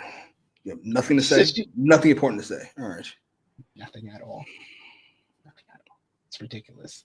We got Frantic Rose who says, "Don't let Romeo hear this. Just SP3. I ain't scared. I told him to his face. I told him that when he tried to argue with me that Charlotte should be better. Charlotte should be number 1 because she's been better for longer. She's been doing it for longer." And I was like, and then he was like, "Oh, but she has better matches." And I literally broke it down. I literally went through. I was like, here's all the memorable to great matches Charlotte Flair and Becky Lynch has had, and Becky won 18-7. To 7? No, 18-17. My bad. Oh, it was close. Jesus. It was close. It was 18-17, and then Romeo tried to change the goalpost. He was like, "Yeah, you're just saying great and memorable matches. You're not talking about who had the higher quality matches." I was like, "That's subjective, sir." I was like, "Don't do that. Don't do that. That's a subjective. Who had the higher rating and stuff like that. That's totally subjective. I am just naming who had great to memorable matches since the beginning of their run to now. Charlotte had a lot from when they first started out, from 2015 through like 2019. But since 2018, Becky has washed her. She's lapped her. Yeah. And like that's just in Charlotte's wheelhouse. Once we exit Charlotte's wheelhouse, it's even worse. Yes, when we go to character work and promo work, it's ridiculous. Yeah, come on now. Like Charlotte, come on now. It's over. Cody Rhodes Myron Kidd, yeah. Logan Paul won at Mania last year, but that was a triple threat. That was the Randy Orton and Kevin Owens matchup, and I think that it's bigger for him to get a win over like a singles win, because with that one with Owens and Orton, he of course pinned Owens. He didn't pin Orton. Well, yeah. Man. Everyone seems to pin Owens at WrestleMania if he's not teaming with Sami Zayn. Let's take one this year too. Yeah, about to take a punt, probably referee stoppage. Excalibur throws to a video package about how AEW Revolution will be available for the first time on Prime Video. You can order it there starting on Sunday. And then we went to our opening contest, a classic AEW party match, 8-man tag team action. Will Ospreay teaming with Orange Cassidy, Mark Briscoe of the Conglomeration, and Powerhouse Hobbs. The first team of the Murder Machines, Brian Cage and Lance Archer, along with their Don Callis family member Mark Davis and Brian Keith, with Don Callis in their corner. Excalibur tells us that Davis is still an unwilling participant in the Don Callis family, despite showing him nodding along in agreement with Callis as they walk to the ring. Cage showed his power game early by hitting a curling World's Strongest Slam on Ospreay before delivering multiple corner clotheslines. Ospreay flipped out of a powerbomb into a pop-up Hurricane Rana and then snapped back suplex before tagging Briscoe in, who started hitting some loud chops. We get some redneck kung fu. Then we get a locomotion 10 corner punch from Team Ospreay. First from Ospreay, then from Briscoe. Then we get Powerhouse Hobbs. Then Powerhouse Hobbs throws in Orange Cassidy, who hits a very nonchalant one punch that popped me and popped the crowd. But Cage mows him down and they isolate Orange Cassidy for a while. Cage and Archer did a nice little sequence where they had Orange up for a suplex and then passed him around like he was a blunt from suplex to suplex. But we get a distraction from Davis, which puts the brakes on Orange when he tries to come back by putting his hands in his pocket. Cassidy turned around into a black hole slam from Archer. Things returned with Callis leaving the commentary and putting the boots to Cassidy. Then he needed some oxygen because he took all his energy away. Taz with that nice one-liner. The crowd and especially Ospreay were furious with the referee's attention being turned until eventually we get Ospreay coming in with a hot tag. We get all the guys coming in. We get some rapid-fire action in this one. Exploder on Davis. We get Hobbs launching his tag team partners into the corner for splashes on Davis, backpacking Cassidy over for one. We get dives from Ospreay and Briscoe to the outside, which led to Cassidy leaping off of Hobbs' shoulders for an elbow drop, but Brian Keefe was able to break up the cover when Hobbs went for it. Hobbs no-sold some Brian Keefe chops and then hit him with a big powerbomb. But then we get the murder machines coming in, and he goes through like a meat fest, clothesline fest with both of them, and knocks both of them down with a double clothesline. Pip Trio from Ospreay and a Chicky Nando's to Brian Keefe. Keefe is left alone with Ospreay in the end. Ospreay hits the Os Cutter and then follows up with the Hidden Blade on Brian Keefe to pick up a victory in this one. Very fun matchup that took up a lot of time. My only issue is that you only had one guy in this entire matchup that's on the main card on Sunday. I don't know if this was the right matchup for this show, but it was fun in a vacuum. Post-match, we get Cassidy and Briscoe. They're attacked by the Murder Machines at ringside, while Ospreay gets the sleeper from Mark Davis. They take out both Orange and Briscoe, and then they focus on Powerhouse Hobbs. Cage and Archer hit the choke bomb on Hobbs onto the steel steps, and then all of the Don Callis family get in the ring. They're all on top of Ospreay, leaving him laying for the Kyle Fletcher to come down to the ring. And holy shit, we got the next evolution of Kyle Fletcher. He went from early 2000s Randy Orton to now he's upgraded to mid 2000s mid to late 2000s Randy Orton, because my god, he looked in great shape here. He comes out to his music, he saunters down to the ring. They hold up Ospreay for him to light him up with boots and punches. After all of this, Davis finally decides to pull Fletcher off. He finally grows a conscience and says that that's enough. Fletcher basically scolds Davis for this and says that he's not in charge anymore, that he's the one in charge, and he orders Davis to use a steel chair on Ospreay. Davis has no choice but to oblige. He hits Ospreay in the back with the steel chair.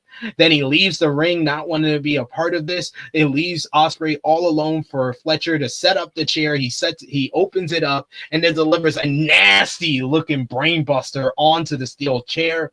Ospreay is left holding his neck as Fletcher and the Don Callis family pose over his prone body ahead of their steel cage matchup coming up this Sunday at Revolution.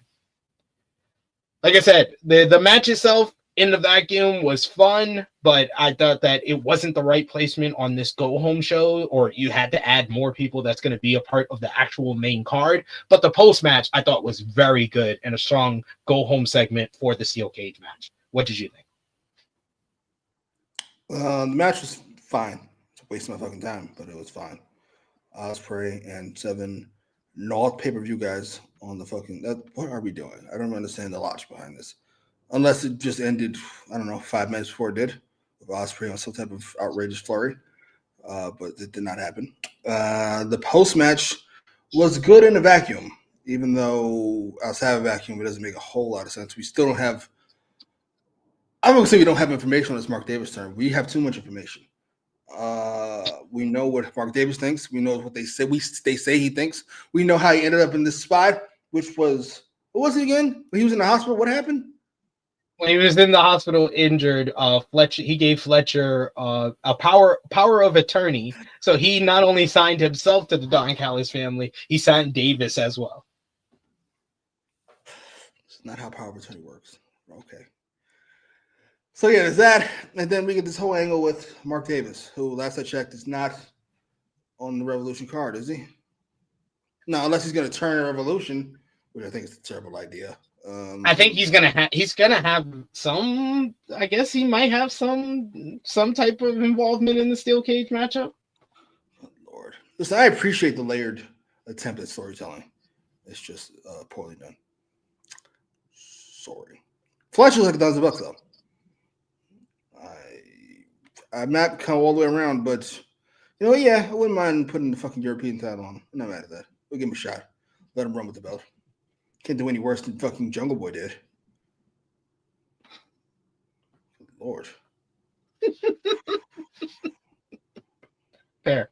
Very fair.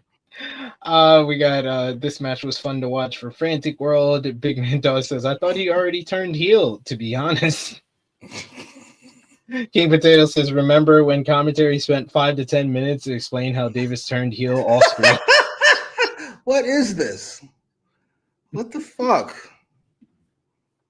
This is not the right week to do this either. Probably last week would have been the week to do this and just do a more focused post match, or at least set it up with something last week, like a backstage segment with Kyle ordering Davis around or something. Can't let Fauci get away with this. How long will let this happen? How long will it take back our country? Our company. God damn, Trump. But we get up next, something that they didn't convolute at all was the final bill for the Konosuke Takeshita versus Kenny Omega AEW International Championship match at Revolution. I thought this video package was excellent. Sure, who the hell is that? Is that supposed to be Konosuke Takeshita? Oh my god! I feel like Konosuke Takeshita ate this young man. And that's what we got the Konosuke Takeshita of today. Jesus, I was like, God damn. They documented the relationship between Takeshita and Omega dating back to their time in DDT. You hear Kenny talking about how Takeshita was his young boy back then in Japan, and how Don Callis turned Takeshita against Omega. It goes back to the 2023 rivalry where Takeshita beat Omega twice in 1 week, including their 5-star classic at All Out in 2023. I was there live for that matchup, which makes me very excited for this matchup coming up on Sunday. Between this and the Fletcher and Ospreay match and the MJF and Hangman match and Ricochet and Swerve and Timeless Toni and Mariah May, those are like 5 matches where I think you're gonna have guys going back to the back being like, follow that, to the point that Mox and Cope going to feel like Triple H and Randy Orton at WrestleMania 25. It should have been a hardcore match, and we probably should change Edge and Moxley to a hardcore match because, good Lord. Yeah, video pack was dope. Was it enough to make up for the lack of Kenny Omega? No, but it was dope. What fuck's Omega at?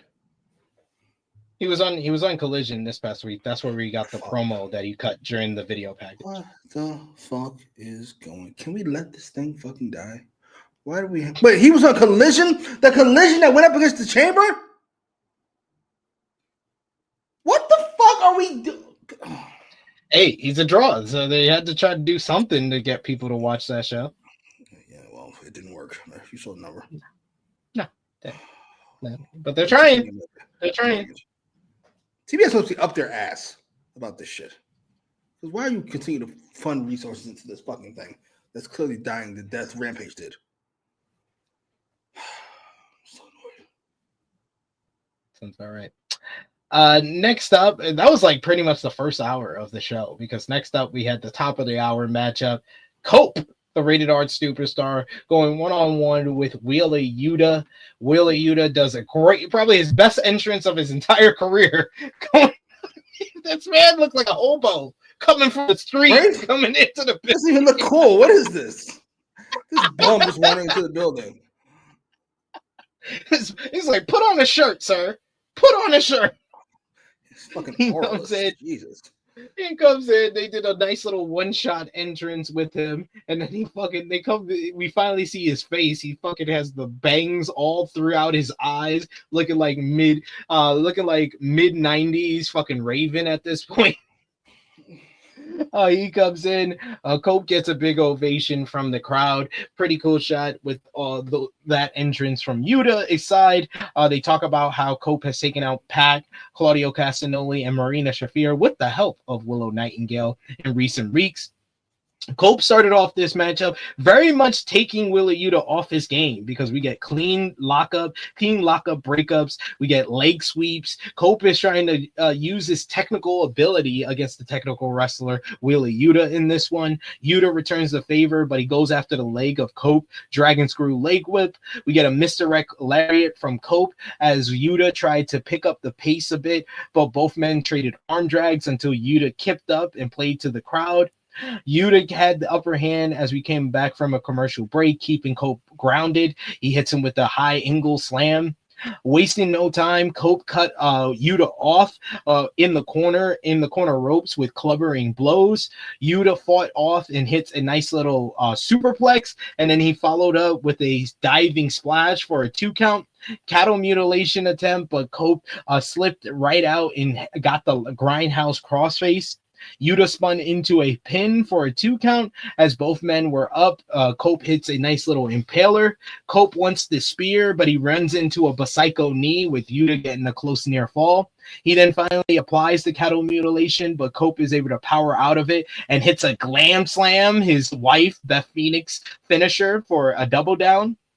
Yuta tried for a comeback lariat bouncing off, but Cope was able to meet him running off of the ropes and hits a spear. So cool looking finish here to end this a solid matchup, I thought, with Cope getting the victory in this one.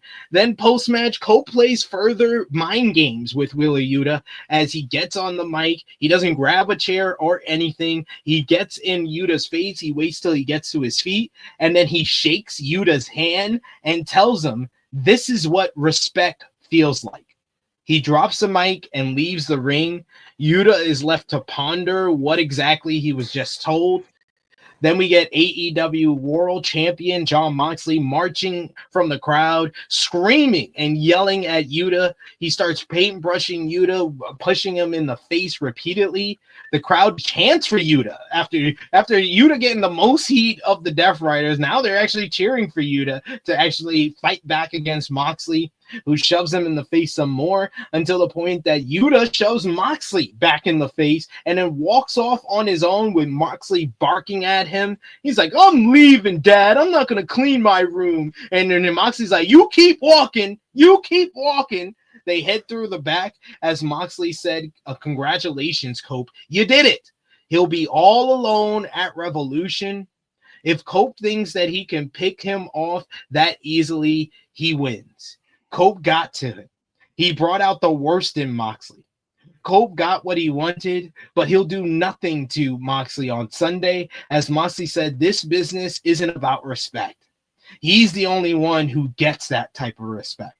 You get respect one way. It's when you're willing to pull the trigger, something he has to do on Sunday just once.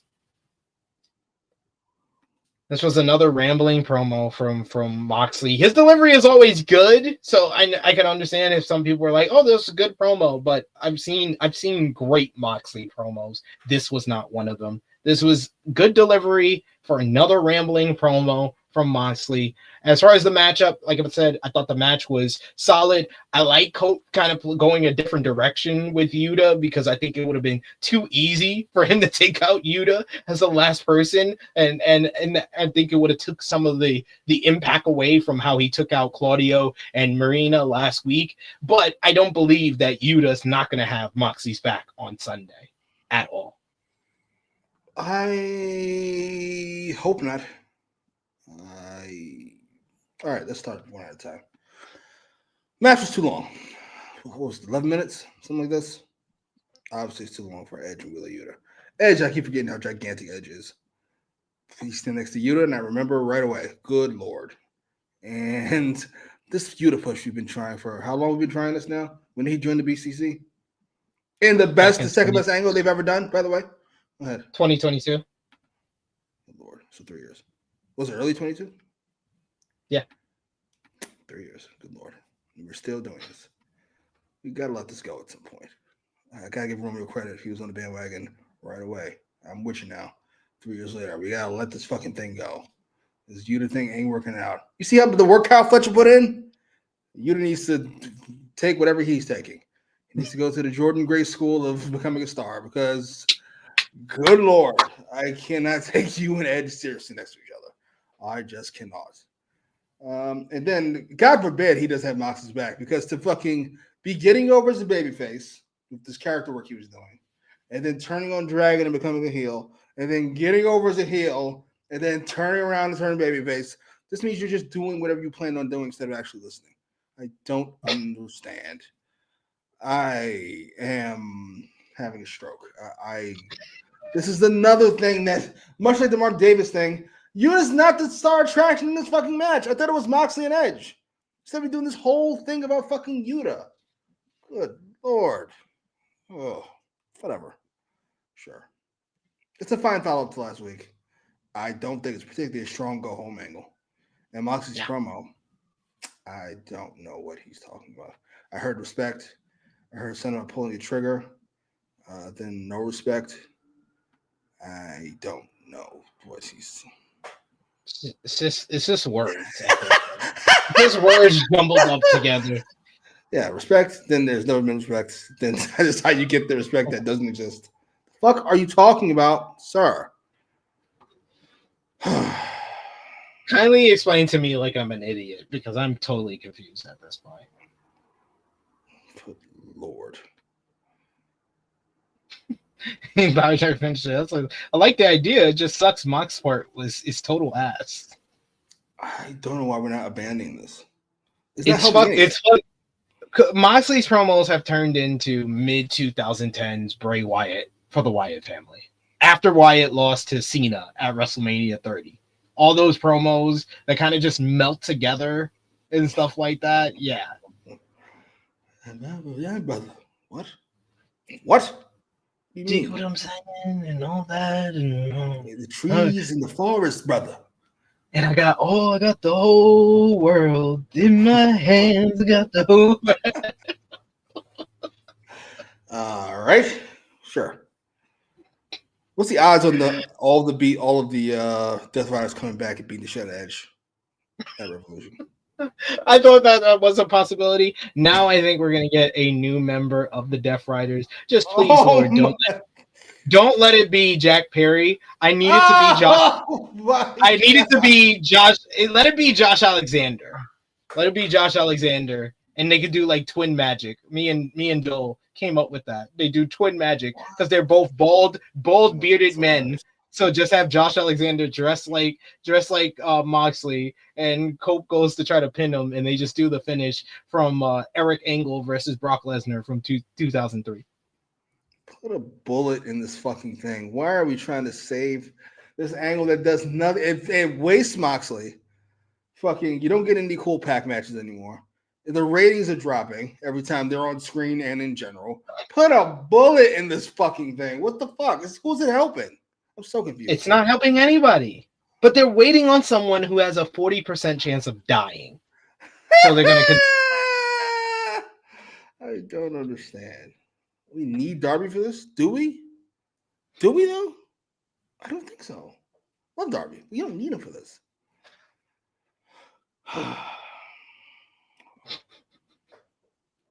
There we go.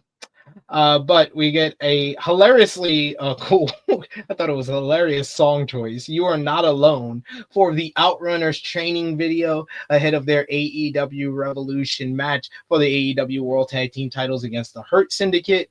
This looks straight off of a VHS, them doing workout all around.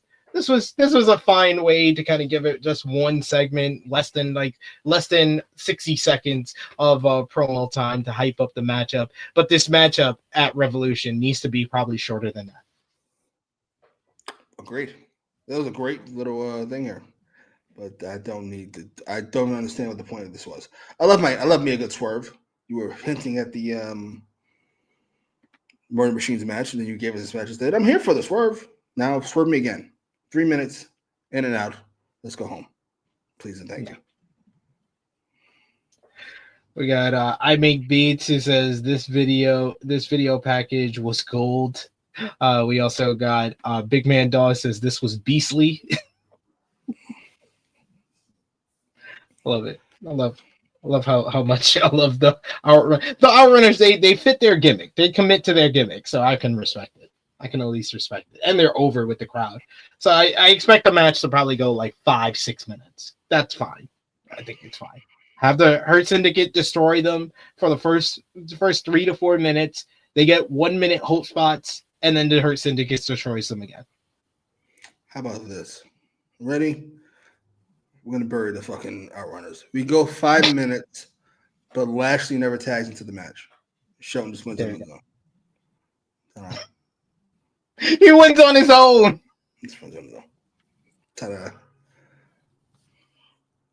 It's like we don't need any help. We hurt people. We hurt people.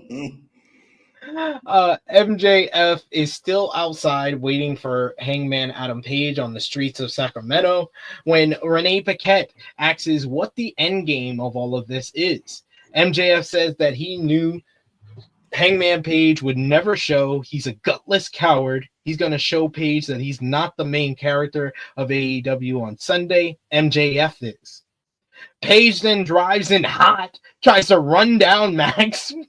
Max runs away, runs into the building. Hangman gets out of his car and is on the chase on MJF. He was also going to hit Renee Paquette. Poor Renee.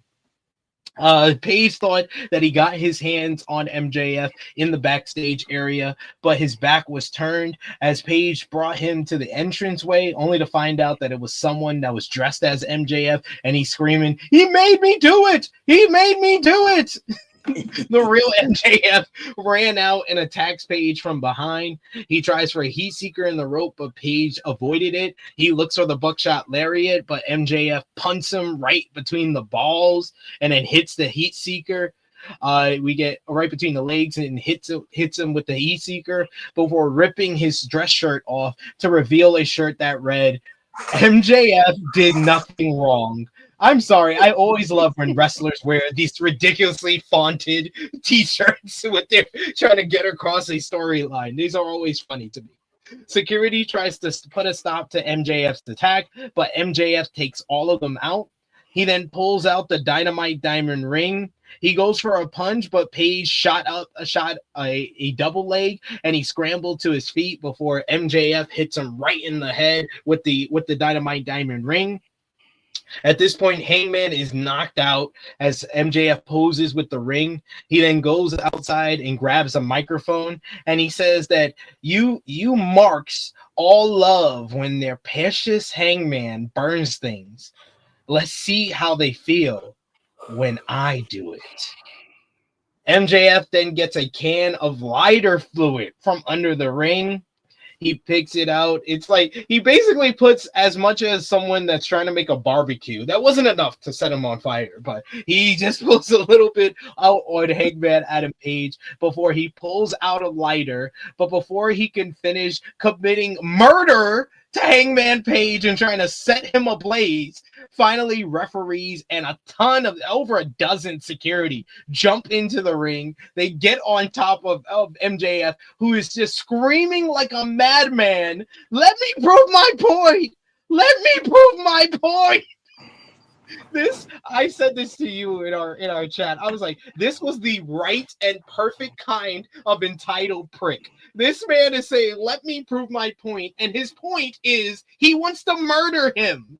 That's his point that he so desperately wants to make. I thought that MJF was great here. And this was a proper go home segment that really kind of drove home the point that I really love the layers that have been added to this storyline and how this is an extension of the Hangman Page versus Swerve Strickland rivalry, as well as every rivalry that MJF has ever had, because every rivalry he's had is about his insecurities. Hangman Adam Page, his whole character has been about insecurities, so they just fit so well together, and it feels like the main protagonist and the main antagonist of AEW are feuding here, and I don't think that Revolution is the end of this rivalry. What did you think here? Probably not. MJF is great. Very valuable to his company, we'll say. I won't say anymore. But it was great. I thought the angle was really fucking good. The crowd got oddly quiet when MJF who's going to set Hangman on fire. I couldn't tell if they just didn't buy it, which nobody should. Or, I don't know. I guess that's the only explanation. They just didn't buy it to get set on fire. I mean, it's a fair assumption. That's what I assume. There's no way he's getting set on fire, so I don't really care what happens there. But MJF was really good. Him yelling, let me prove my point, as if he's very confused by why they're taking him away. I don't understand why. I don't understand. Let me finish. I'm here. He's here. Let me prove my point. Let me get my shit off. I don't understand why you're being a dickhead about this. Yeah. Overall, great angle. In a vacuum. Outside of a vacuum, it's got some flaws to it that I don't like. Maybe Hangman's a fucking idiot. He didn't realize that it's not MJF. Really? All right. Fair enough.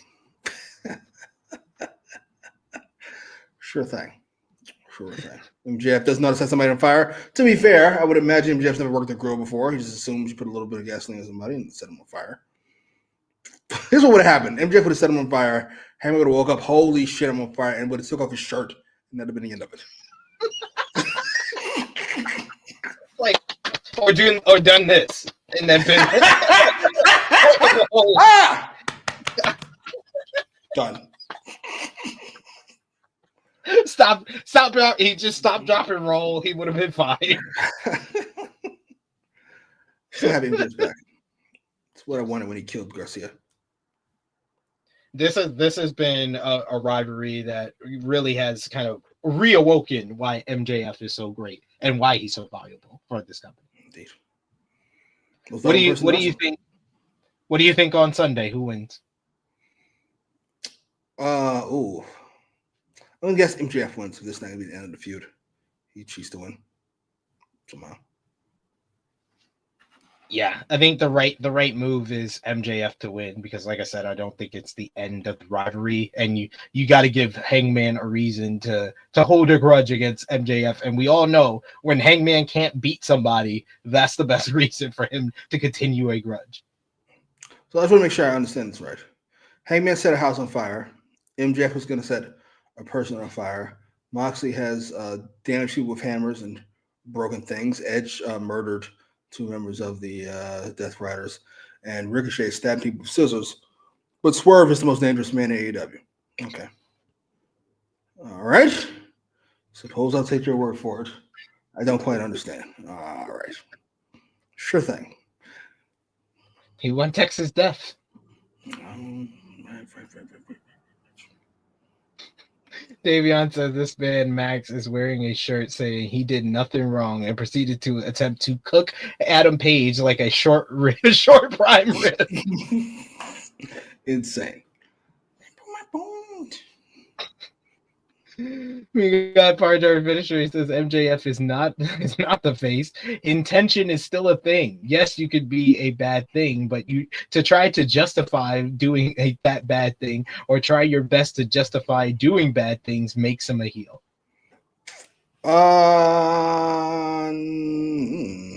This is like a philosophical point. I don't know if I agree with that. I think doing bad things makes you a bad person. Whether you justify it or not is irrelevant. So I guess I think he's talking about in the wrestling context. Oh, in a wrestling context? No, I would still say doing bad things makes you a bad person. Setting somebody's house on fire is bad. Hangman was the heel when he did it. Yeah, it was bad. I'm not entirely sure what you guys are talking about. We got Big Man Dogs who says, "Let me prove my point" is crazy. It was hilarious. It's the perfect choice of words, too. I don't know what else I would have said in that moment. It's perfect. Yeah. Very much MJF comes off like very much of a kingpin villain. He's a monster and a baby at the same time. I was going to say, he strikes you. I'm not sure if you guys have seen Reach or if you've seen any real fucking movie like this, you know exactly what I'm talking about. He's the son to the big boss. He's entitled. He can be violent. He's an ass. And he's perfect. Just fucking perfect. He's perfect. We got Power Drive Finisher. He says MJF wins. We also got I Make Beats. It says MJF comes out at Revolution with a shirt saying, "Let me prove my point." Peak merchandising. Yeah, if he's smart, that's what I would do. Let me prove my point. I'm gonna call you Fitz. And then he comes out, he puts on a shirt after he wins. Point proven. Jesus. Yeah, we saw somebody on fire. I totally forgot about that. Fucking, that's why they were quiet, because it doesn't mean anything. Hangman gets set on fire, he'll just win the match later. Oh, fuck, stupid. Fucking Jack Perry did it. He can do it. So fucking dumb. Good lord. Never let these niggas cook again. Oh, we got Patrilla with Chase. He says, "Let me prove my point" is top 10 white people saying of all time. That's a good one. Let me prove my point. Let me prove my point. Let me prove my point. Commentary says that they don't condone MJF's actions before the break and will not show what he attempted to do. Oh my god. That's actually pretty good. That was pretty good. On AEW television. Fuck. It's like we see someone get suffocated with a plastic bag on this goddamn show. What are we doing? Hey, what are we talking about? See, that's when the Death Riders fell off, when they stopped suffocating people with plastic bags. Yeah, you stop using absurd amounts of violence, which separated you from the rest of the group, rest of the company, rather. Yeah. Such a cool angle. Such a cool angle. Debo the fucking Darby for his fucking title shot. Fucking people up, had the Elite shook, like, we're leaving. And then just what the fuck happened? Fucking Shane. Shane said no. Shane wanted too much power. He was like, I want a book too. He's like, no, sorry. Lexi Nair is backstage with the writer and director of Queen of the Ring, Ash Abramson, who tells us about the movie. Jim Ross being an executive producer and talks about Mildred Bird before one of the stars of the show, timeless Toni Storm, comes in, and she jokes that it was a real stretch playing a curvaceous vixen, but was disappointed her gratuitous nude scene was deleted. This got audible boos from the crowd, which was hilarious. Then the director basically goes into like being a British 1950s director, saying, "Darling, they want families to come to see the movie as it's PG-13, but the scene is in his private collection on Molehill Drive." Storm said, "Chin up, Lord, tits out, and watch Queen of the Ring." Out March 7th. The upcoming tag match is presented by Queen of the Ring as well, but this was funny. Toni Storm is a vampire? What was that? What the fuck Dracula ass voice is that? Darling. And she called him Mr. DeVille. Mr. DeVille. Tony's great. I like that they separated this, that they did this segment, and then they was like, okay, let's focus on the serious part of this later. Please and fucking thank you. Right decision. Yeah, I do want to watch the movie too. It seems like it's actually a well done wrestling film, which we've gotten a few in the last like 2-3 years with Iron Claw as well. Nah. I mean, that woman in it, I think she's the star of it. I won't get into it. I'll keep it together. It's an interesting movie. Yeah, she plays Mildred Berg. We call her Emily Richardson or something like that. I think Richards. Yeah. Seems like a good actress. Megan Bayne and Penelope Ford are next up against Thunder Rosa and Chris Statlander. Early on, you get Statlander using her power in the early going. She did a headstand out of a head scissors and quickly makes a quick tags to Thunder Rosa, who starts firing off chops. Ford was able to recover and hit a drop kick in the ropes as she tried to lick Rosa. who wasn't having any of that. She hits a stalling dropkick of her own. Then Megan Bayne just starts going ham. She tosses Thunder Rosa over the top rope onto Chris Statlander. Then she looks at Penelope Ford, and Penelope Ford is like, no. And then she basically picks her up onto her shoulders and chucks her off out of the ring onto both baby faces. We come back from break. Rosa's going on. She's hitting an enziguri on Bayne to drop her and makes a hot tag to Chris Statlander. She flies in with the missile drop kick.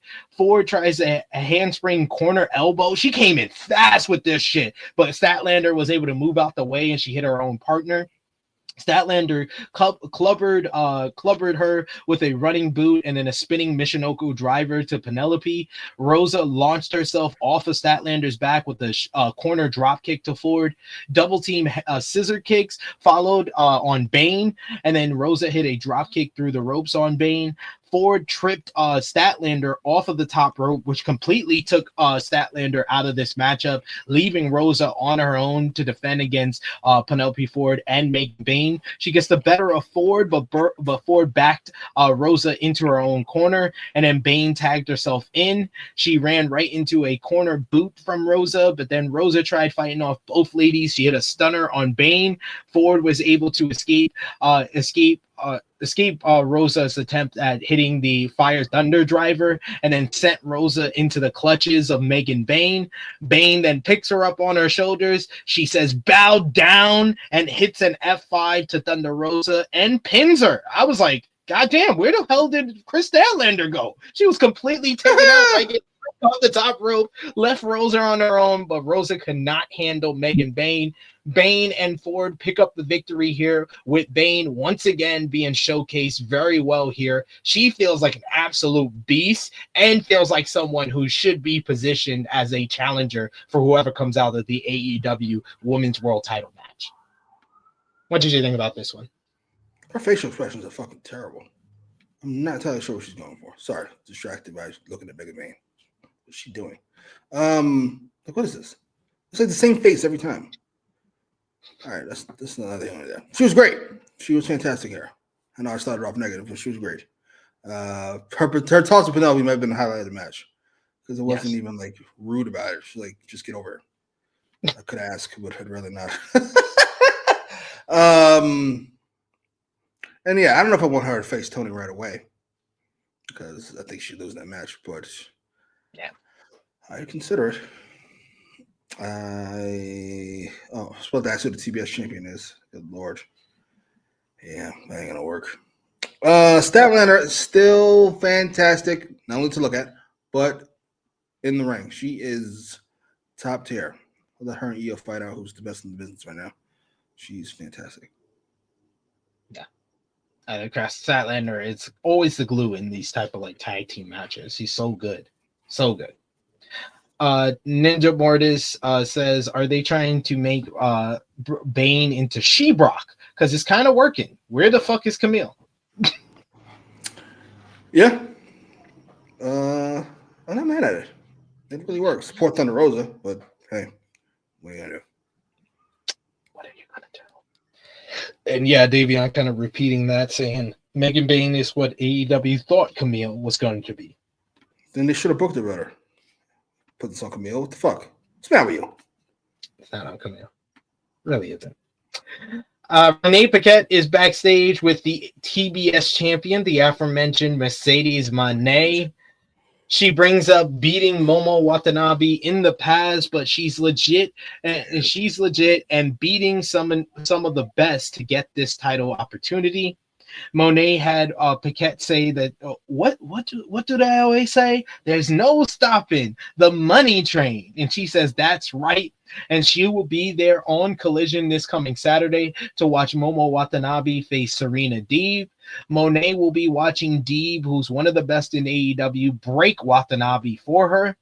And Paquette says, she says, because why? So, Monet says to Paquette, and you know why? And she says, oh, because no one's better than Mercedes Moné. She's like, wrong one. She was like, oh, money changes everything. And they say it together. I really enjoyed this only because of Renee Paquette, knowing the taglines, knowing the fucking shitty catchphrases that she always uses. But this sets up Momo Watanabe going one-on-one with Serena Deeb on Collision this Saturday. I liked having the feature with the tag team matchup, but the tag team matchup I felt would have been more appropriate on 0 Hour on Sunday.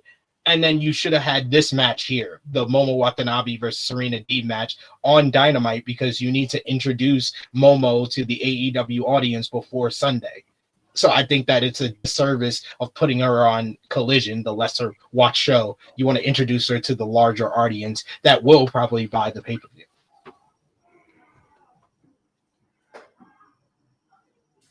You know what? She loses to Mercedes. Yeah, probably. Cares. More than likely. Cares what he is. Save us, Harley. What the fuck? Good lord. I can't believe how far my interest has dropped since Harley left. You know, left this angle. Goddamn shame. I really don't care about any of this. What have they done? I was gonna say what have they done, but Mercedes has creative control. So what has she done? The fuck? I can't blame Toni when you have creative control, which I shouldn't know, but you came out of your face to tell me. So it is what it is. Oh, of course, Frantic World. They're funny to me. I always like it. What don't you like? Stick a puppet up your ass. All right, that'd be nice. Keep it together. Good lord. You're always funny to me. Really? Really? Really? This is brilliant shit here. I'm very confused between Mercedes and fucking Steve Austin. I always get confused when I watch their promos. What the fuck? Good lord. It's funny. Really? Why do you hate Mercedes so much? I love Mercedes. She's the reason she got me into wrestling for the whole another year. After I watched that match she had in Brooklyn, that takeover. 5 stars. The best women's match ever, as far as I'm concerned. And it's just been downhill as she got here. It's been incredibly depressing. I feel like that's one of the worst ratings worst underrating of Dave Meltzer's career. What do you give it? 4.5. Well, he should be shot in the spot. Are we taking him seriously? Take this person seriously. That was a great response. I can't front. This old man.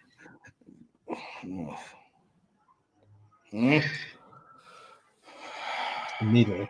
I sure when you go to AEW, you are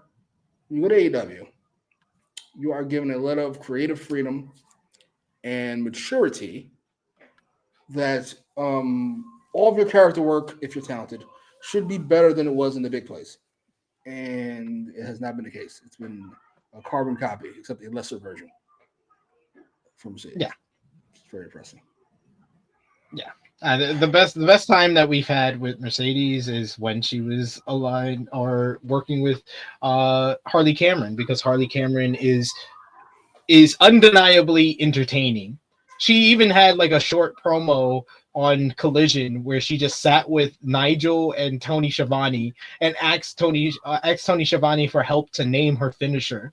And she was like, you know what you said on Wednesday on Dynamite, I think that's going to be the name of my finisher. And Tony said, I didn't know the name of your finisher, so I said that's your finishing move. And she was like, yeah, that's the name. That's my finishing move. Oh my god. Fantastic. She makes anything entertaining. She could probably read a cookbook and I would be entertained. She goes for it. And that's all you can ask for. See, but Tony, we know you watched the Ramble, and we suggested this multiple times, so I will suggest it again. It's not too far away. Just align Mercedes with Harley, please. Just do it. Just work. If it worked, why are you going away from it? You should be embracing it. Frantic World, you having a stroke over there? Mercedes and Stanley matches are so good. What the fuck are you talking about? What are you talking about? What's that to do with what we're talking about? What does that have to do with Revolution? What does that have to do with defending your original point? Just non sequiturs. So what are you babbling about? You trying to get the crowd on your side? What is this? Enough of this. He's like, come on. He's like Max Caster. He's like Max Caster. Max Caster, the best wrestler alive. Good Lord. I'm not going to keep picking on you. I swear. I can't. You do pick on him a lot. Because he is the quintessential, him and Fitz, the quintessential AEW marks. And I have to call it when I see it. I have to. You see how hard I've been trying to be non-biased here? Even though I hate Tony Khan's fucking guts. I try my best. These guys don't even try. They put no effort in at all. We were talking about the Punk thing earlier. What's the first thing out of Freddie World's mouth? Jacob should get the main event over Punk. He doesn't even try. He doesn't even fucking try. No effort at all to be unbiased. Good Lord. Max Caster, the best wrestler alive. Speaking of which, it was time for the Max Caster Best Wrestler Alive Open Challenge. This was a standby matchup announced by the commentary team.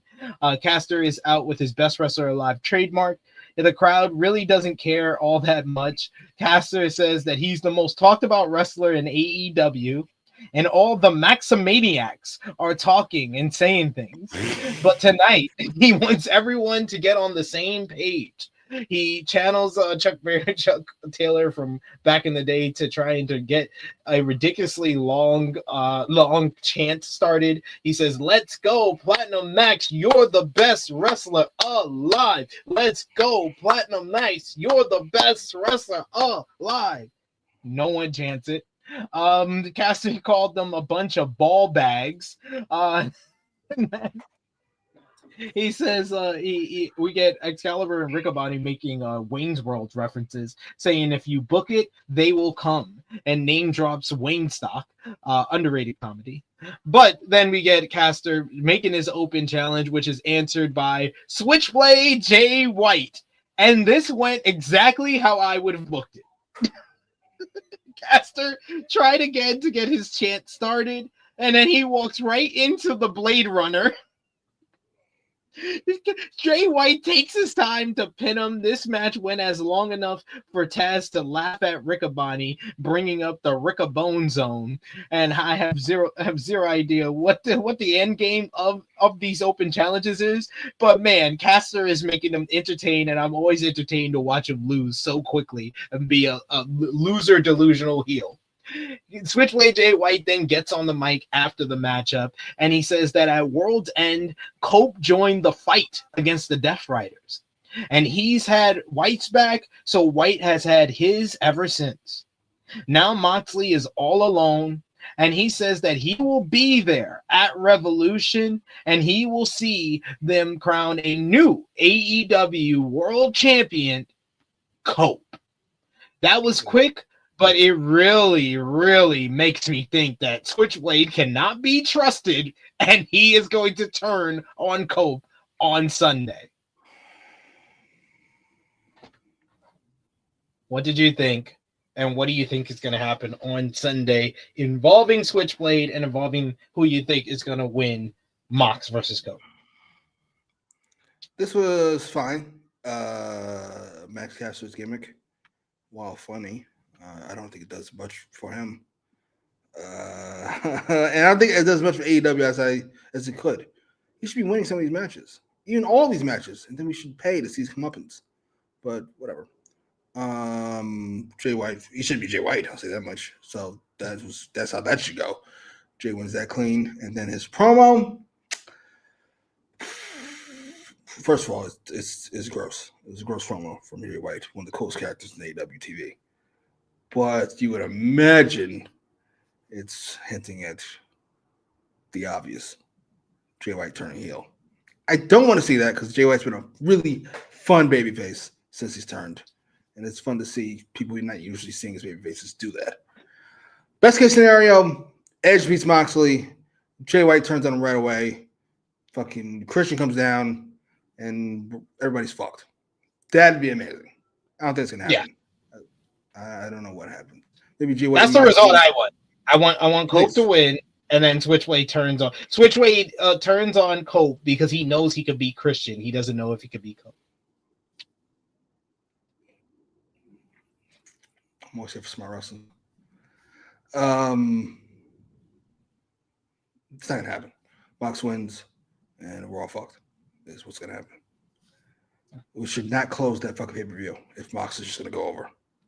No. Period. It should not. I don't know what should. Is that women's title match a stip?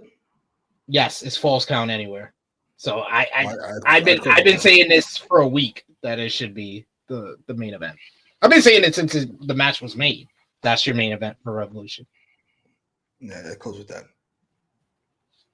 I don't know where I put Edge and Moxley. Middle of the card, I guess. Or second to last. Could be second to last. Oh. Especially if it's just gonna be Jay turns on him and Moxley wins. You know what? The pace they're going to do could do nothing but help the women out to go on right after those guys.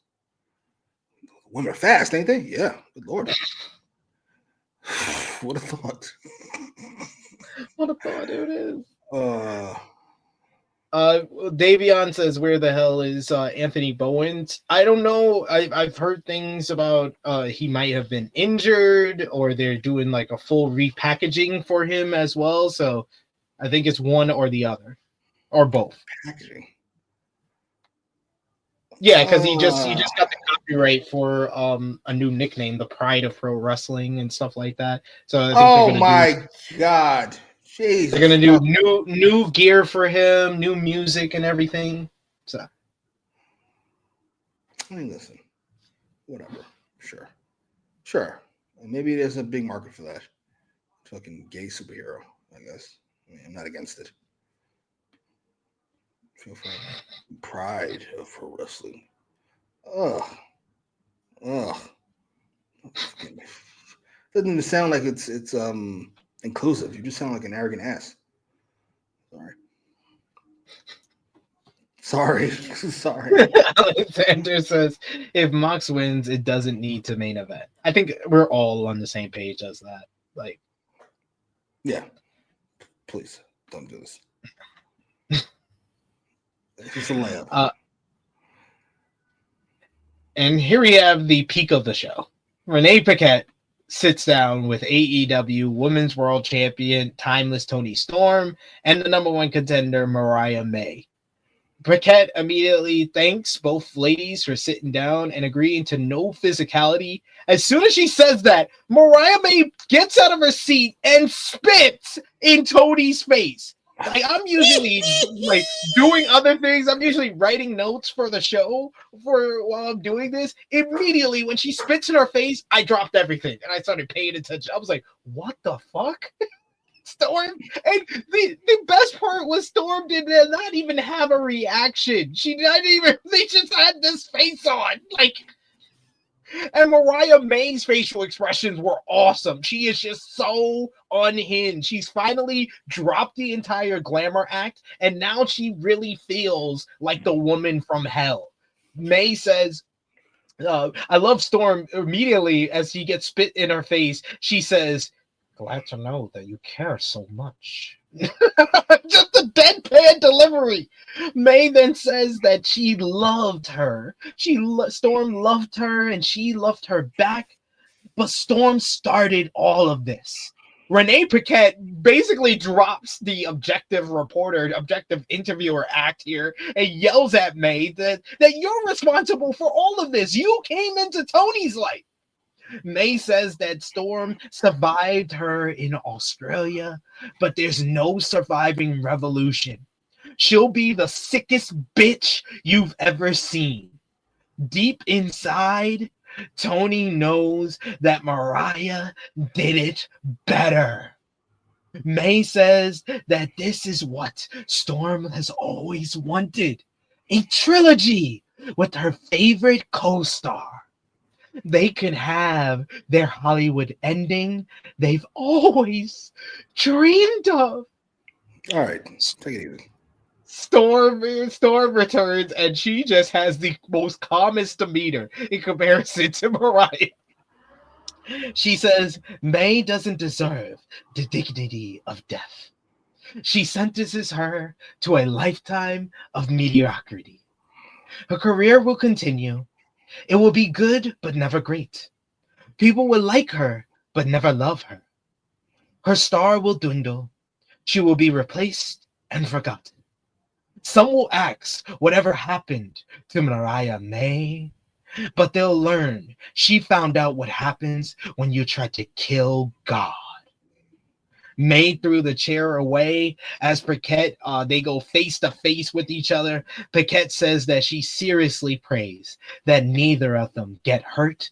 And both May and Storm simultaneously say at the same time, pray for her. Yo. This was absolutely fantastic. I love this go home segment. This might have been one of the best 2-minute go home segments I've seen in wrestling. This was perfect. What did you think? Excluding the last tandem line, which is fucking heinous every time they've done it. Jericho and MJF. I think it was the last time I remember. This was fucking fantastic. I love every part of this. First of all, spitting on somebody is always wild. Spitting on somebody at the very start is insanity. How are you already so wound up? What the fuck? This was great. I thought all the lines were perfect. I thought Toni big timing her.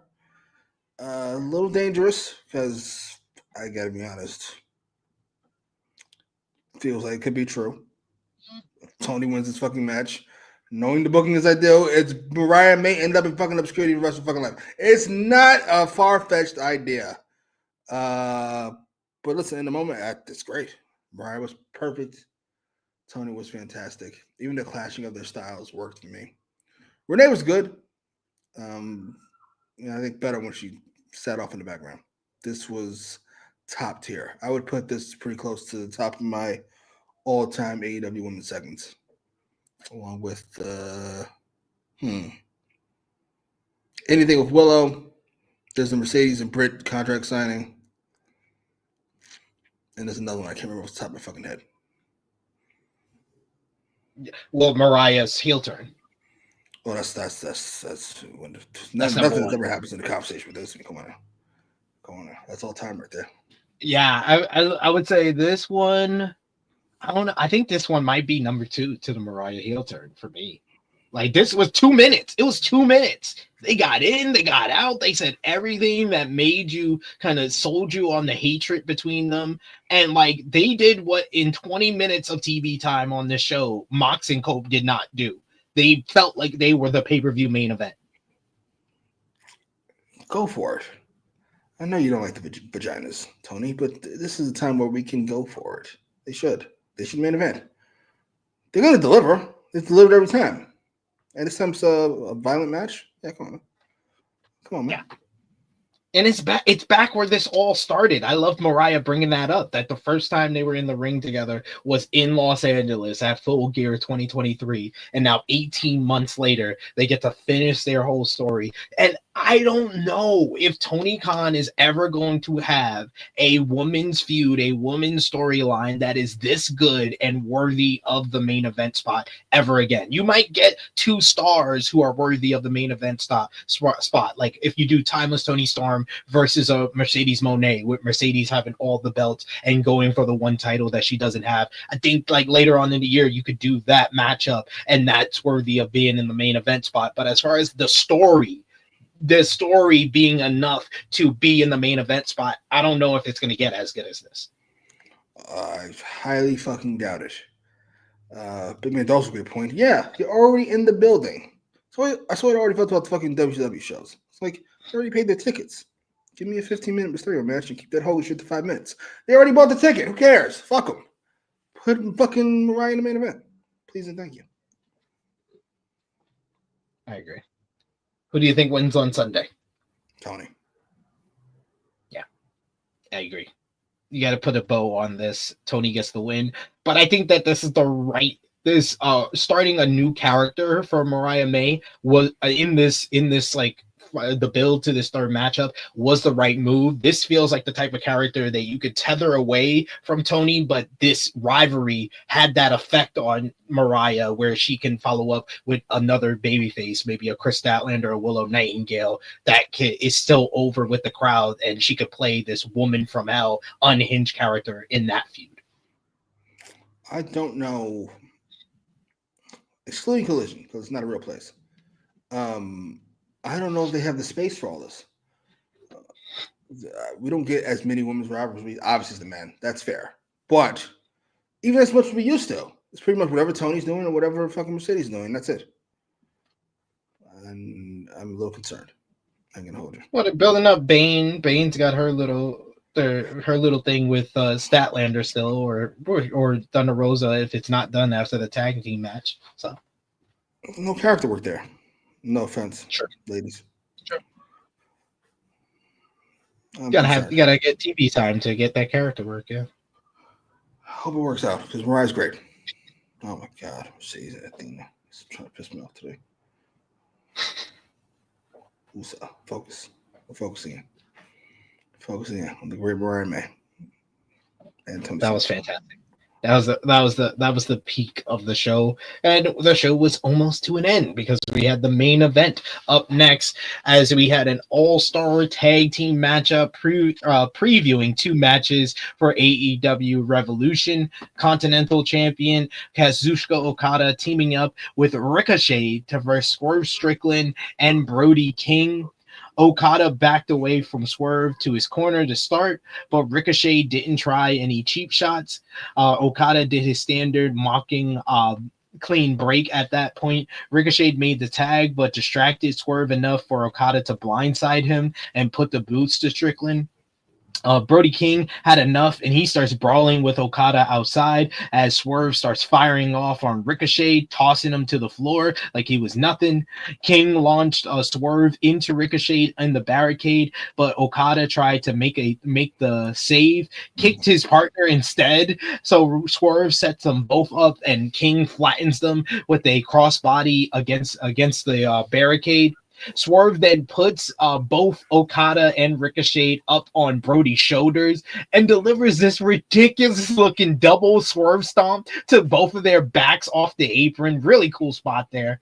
Back inside, Ricochet was squashed by King hitting the senton, and then Swerve followed up with the uppercut to the back and started doing his gritty dance. He tried for the rolling flatliner, but Ricochet caught him with a code breaker in midair to give the heels the advantage. Strickland mounted a comeback right as we got back from a commercial break and made the hot tag to Brody. Brody starts running wild. He starts cleaning house, throwing Ricochet around like he's a feather. King lit him up. King starts hitting a chop. It hits a chop to Ricochet, and then Ricochet tries to duck, so he hits a chop right to his bald head before stacking Okada on top of him and hitting a senton stack. Then Ricochet follows up. They get the advantage after Okada breaks things up. Insecurity from the apron, and then a frog splash by Ricochet only gets a 2. Okada went to the top rope for the elbow drop, but King got to his feet and mowed him down with a lariat. Taz said that was like getting hit by a telephone pole. Both Ricochet and Swerve tag in, and they start running wild. A nice little preview of their matchup coming up at Revolution. Ricochet is able to float into a snap DDT on Swerve and almost got the near fall.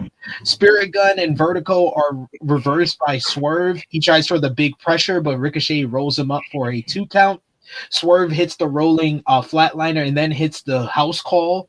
He hits the Swerve stomp, but Okada comes off the top rope with an ugly looking elbow drop to break up the pin. Okada and King slug it out with forearms and chops until King dodges a Rainmaker and then tries for the corner cannonball, but Okada avoids it. Okada goes out to ringside and gets the Continental title, but Swerve flew in and hits him with the house call before he can use it on King. King then takes Okada to the floor. The referee is Rick Knox, so of course he's distracted by all of this and doesn't notice that Okada dropped the Continental title right by Ricochet, who picks it up and blasts Swerve in the head with it. He tosses the belt to ringside. He covers Swerve, loves Swerve, basically barely lifting his hand but can't kick out as he's knocked the hell out. And Ricochet pins Swerve again, twice in a month. Ricochet has scored victories over Swerve Strickland, so he has all the momentum heading into this Sunday's Revolution, #1 contender for the AEW World Championship matchup. Okada picks up the victory with them ahead of his Continental title match against Brody King, and Swerve is left dazed and confused to end the show. Really good main event preview tag. This felt like, I would always think should be like the main event for a go home show is have two matches going to be featured on the pay-per-view, feature big stars in it like Swerve and Ricochet and Okada. Brody King, I think is great as well. So I liked everybody involved in this. It was nice, fun action and a good finish with Ricochet pulling out another one over Swerve. So really enjoyed this one. What about you? Same. Not a main event. Sorry. But really good match. I enjoyed everybody. Brody King to me. I don't know when it's going to happen, but he's got to break through at some point, right? I mean, you can't be this good. So. Look, it's different from the rest of the fucking roster and not break through. But whatever. I like Ricochet picking up the win. I think it confirms what we all thought, at least most of us thought, which is that Swerve wins the pay-per-view. And I like that we had a follow-up. Like I say, preview earlier on with the contract signing.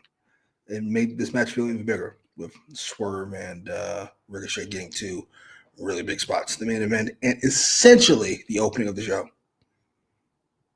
Yeah, they bookmarked the show with arguably their hottest rivalry in the company with Swerve and Ricochet. So good way to close things out. And what I thought was a good go home show, but we want to know what you guys think. Let us know in the live chat. Final call for super chat donations. Thank you to everyone who has shown their support with those super chat donations. But final call for that. And of course, let us know your match of the night, your MVP, your LVP, whether you gave the show a thumbs up, thumbs down, thumbs in the middle, and out of 10, what did you give the show? For me and Jimmy, for the March 5th, 2025 edition of AEW Dynamite in 3, 2, 1. Thumbs up across the board from both of us. I think that's the 5th straight week. We've both given the show a thumbs up. Out of 10, what did you give the show? I was 7 after last night. I'm going to go with a 7.5. The things that bothered me didn't bother me too much. The things that I thought were poorly done were only poorly done if I owned stock in AEW. Like, I'm not going to get as much as I could from the Revolution pay-per-view, but I don't. So I don't particularly care. Mark Davis, Yuta, whatever. It's interesting TV, at least. Yeah, good show. Mariah and Toni killed it, so sold. Rising tide lifts all ships. Timeless Tony Storm and Mariah May and Hangman and MJF. Those were the two real big, really good, and Swerve and Ricochet. Those three feuds had really good go home. I think overall those three feuds had really good go home segments throughout the night. So that's why I think that the show was good. I'll go a little higher than you, and I'll give it an 8 out of 10 for this week's show. I thought it was good work when they did focus on building up the pay-per-view with even like the video package for Takeshita and Omega. The post-match with Fletcher and Ospreay was really well done as well. And Mox and Cope were there. They were there. But what was your match of the night? Who cares about matches of the night? It's the go home show. What happened to Hangman? Fucking MJF doing Shakespeare. You ask me what the fucking match of the night is. This is what I'm talking about. The world is fucking upside down. The rest of the community needs a fucking change. And we should be spearheading the charge here. But we're not. Who cares? Is the answer. So what is the answer? Swerve and Brody. My point.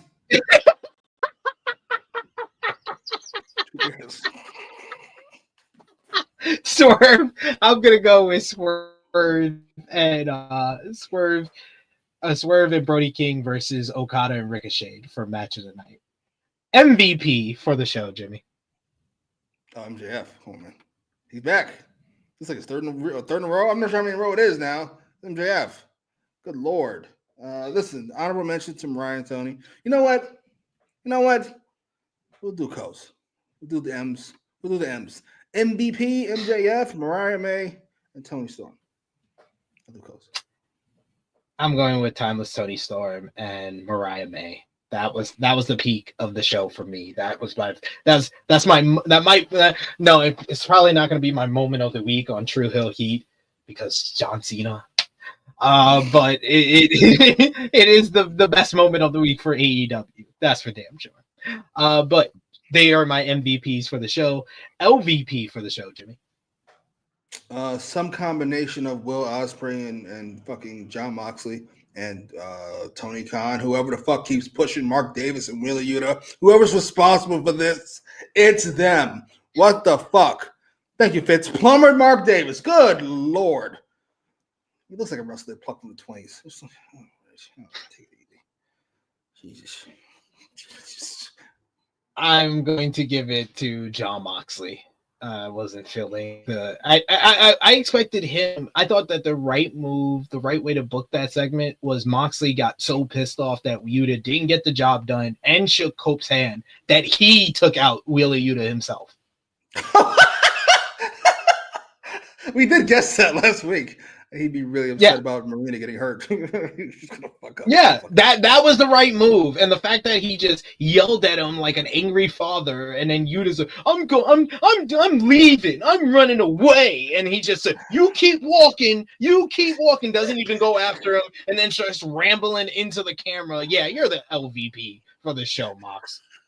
What happened? Weren't they gonna take out Wheeler like the first week just to prove a point? Now he's over here crying. Are you fucking serious? Nothing. He said and did nothing on this show. Everything he said was nothing. Whole bunch of nothing. He's my LVP for this show. So I think we did most of the predictions for Revolution, most of the top matches. I think the only one I didn't ask you, Kenny Omega versus Konosuke Takeshita for the international title. Omega. Unfortunately, it's over. It's over. It's Takeshita. You had a great run. Wasn't on TV, but it was a great run. Why would it need to be on TV? And I know you don't care, but just for her completionist needs, Mercedes versus Momo.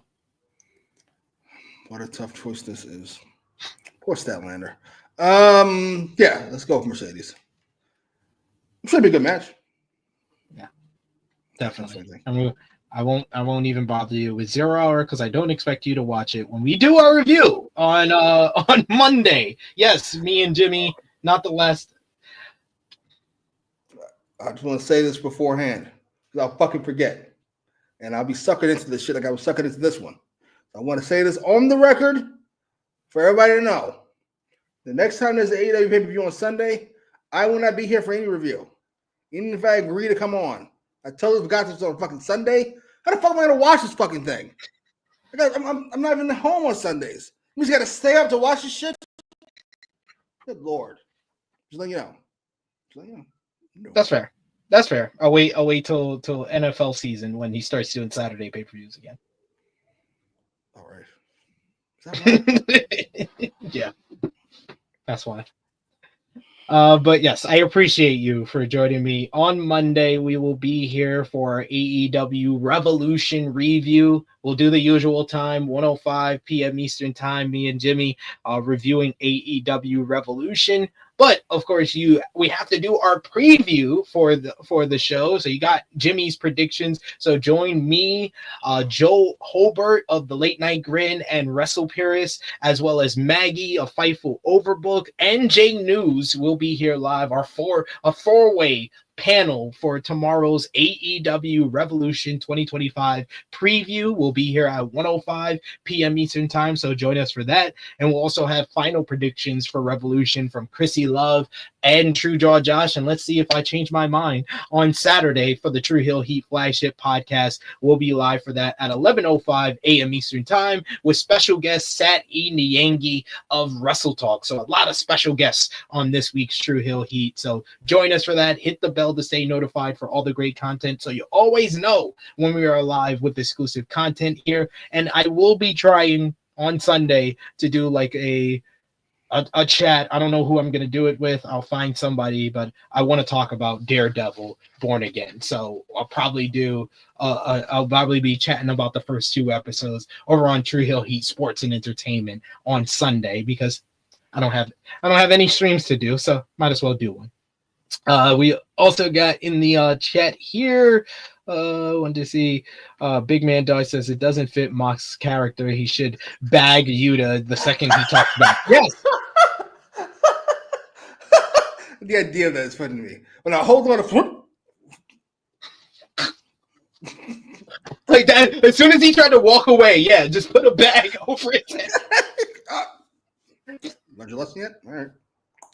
See, I'm saved. I'm glad I mentioned it here. See, thank you, Chase. So I'll be probably joined by Chase on Sunday. So join us for that. I got work in the morning. I'm done after 12. So sometimes after 12, which is like 9 a.m. your time. So probably like 10 a.m. your time. Chase will team up to talk about Daredevil Born Again. But definitely go over to Jimmy Macram's YouTube channel where you can see our reactions and talk about Daredevil Born Again. Jimmy, let everybody know where they can follow you on social media, when you're going to be dropping those videos. The floor is yours. At Jimmy Macram on YouTube. As far as Daredevil goes, my guess would be today's Thursday, before Monday, assuming the editor gets it done in a expeditious fashion. And on Twitter, where I laugh at the goings on of wrestling. Evil's back, I saw. Yes. I also saw him get cooked by what's his face? Fade? Nav. Fade away. Fade away media. Yeah. Hilarious. Oh, that's fucking hilarious. That's fucking terrible. Everybody makes fun of this guy. He came at Evil's neck. It's hilarious. Yeah, that was great. It's interesting. Or at least. I know you ain't shit. You know every left. Like everybody can make fun of me.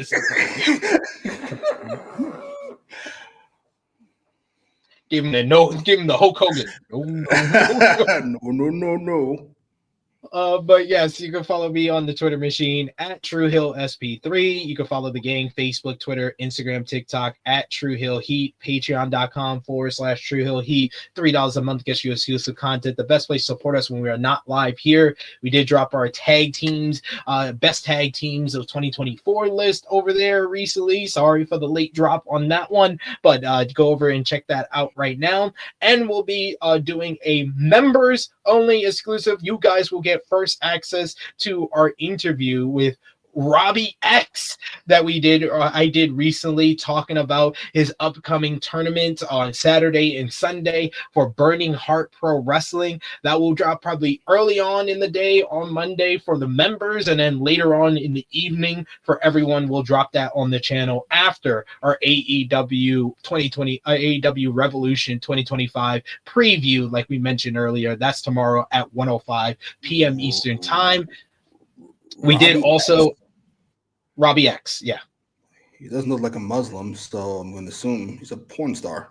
What kind of a name is this? Robbie X.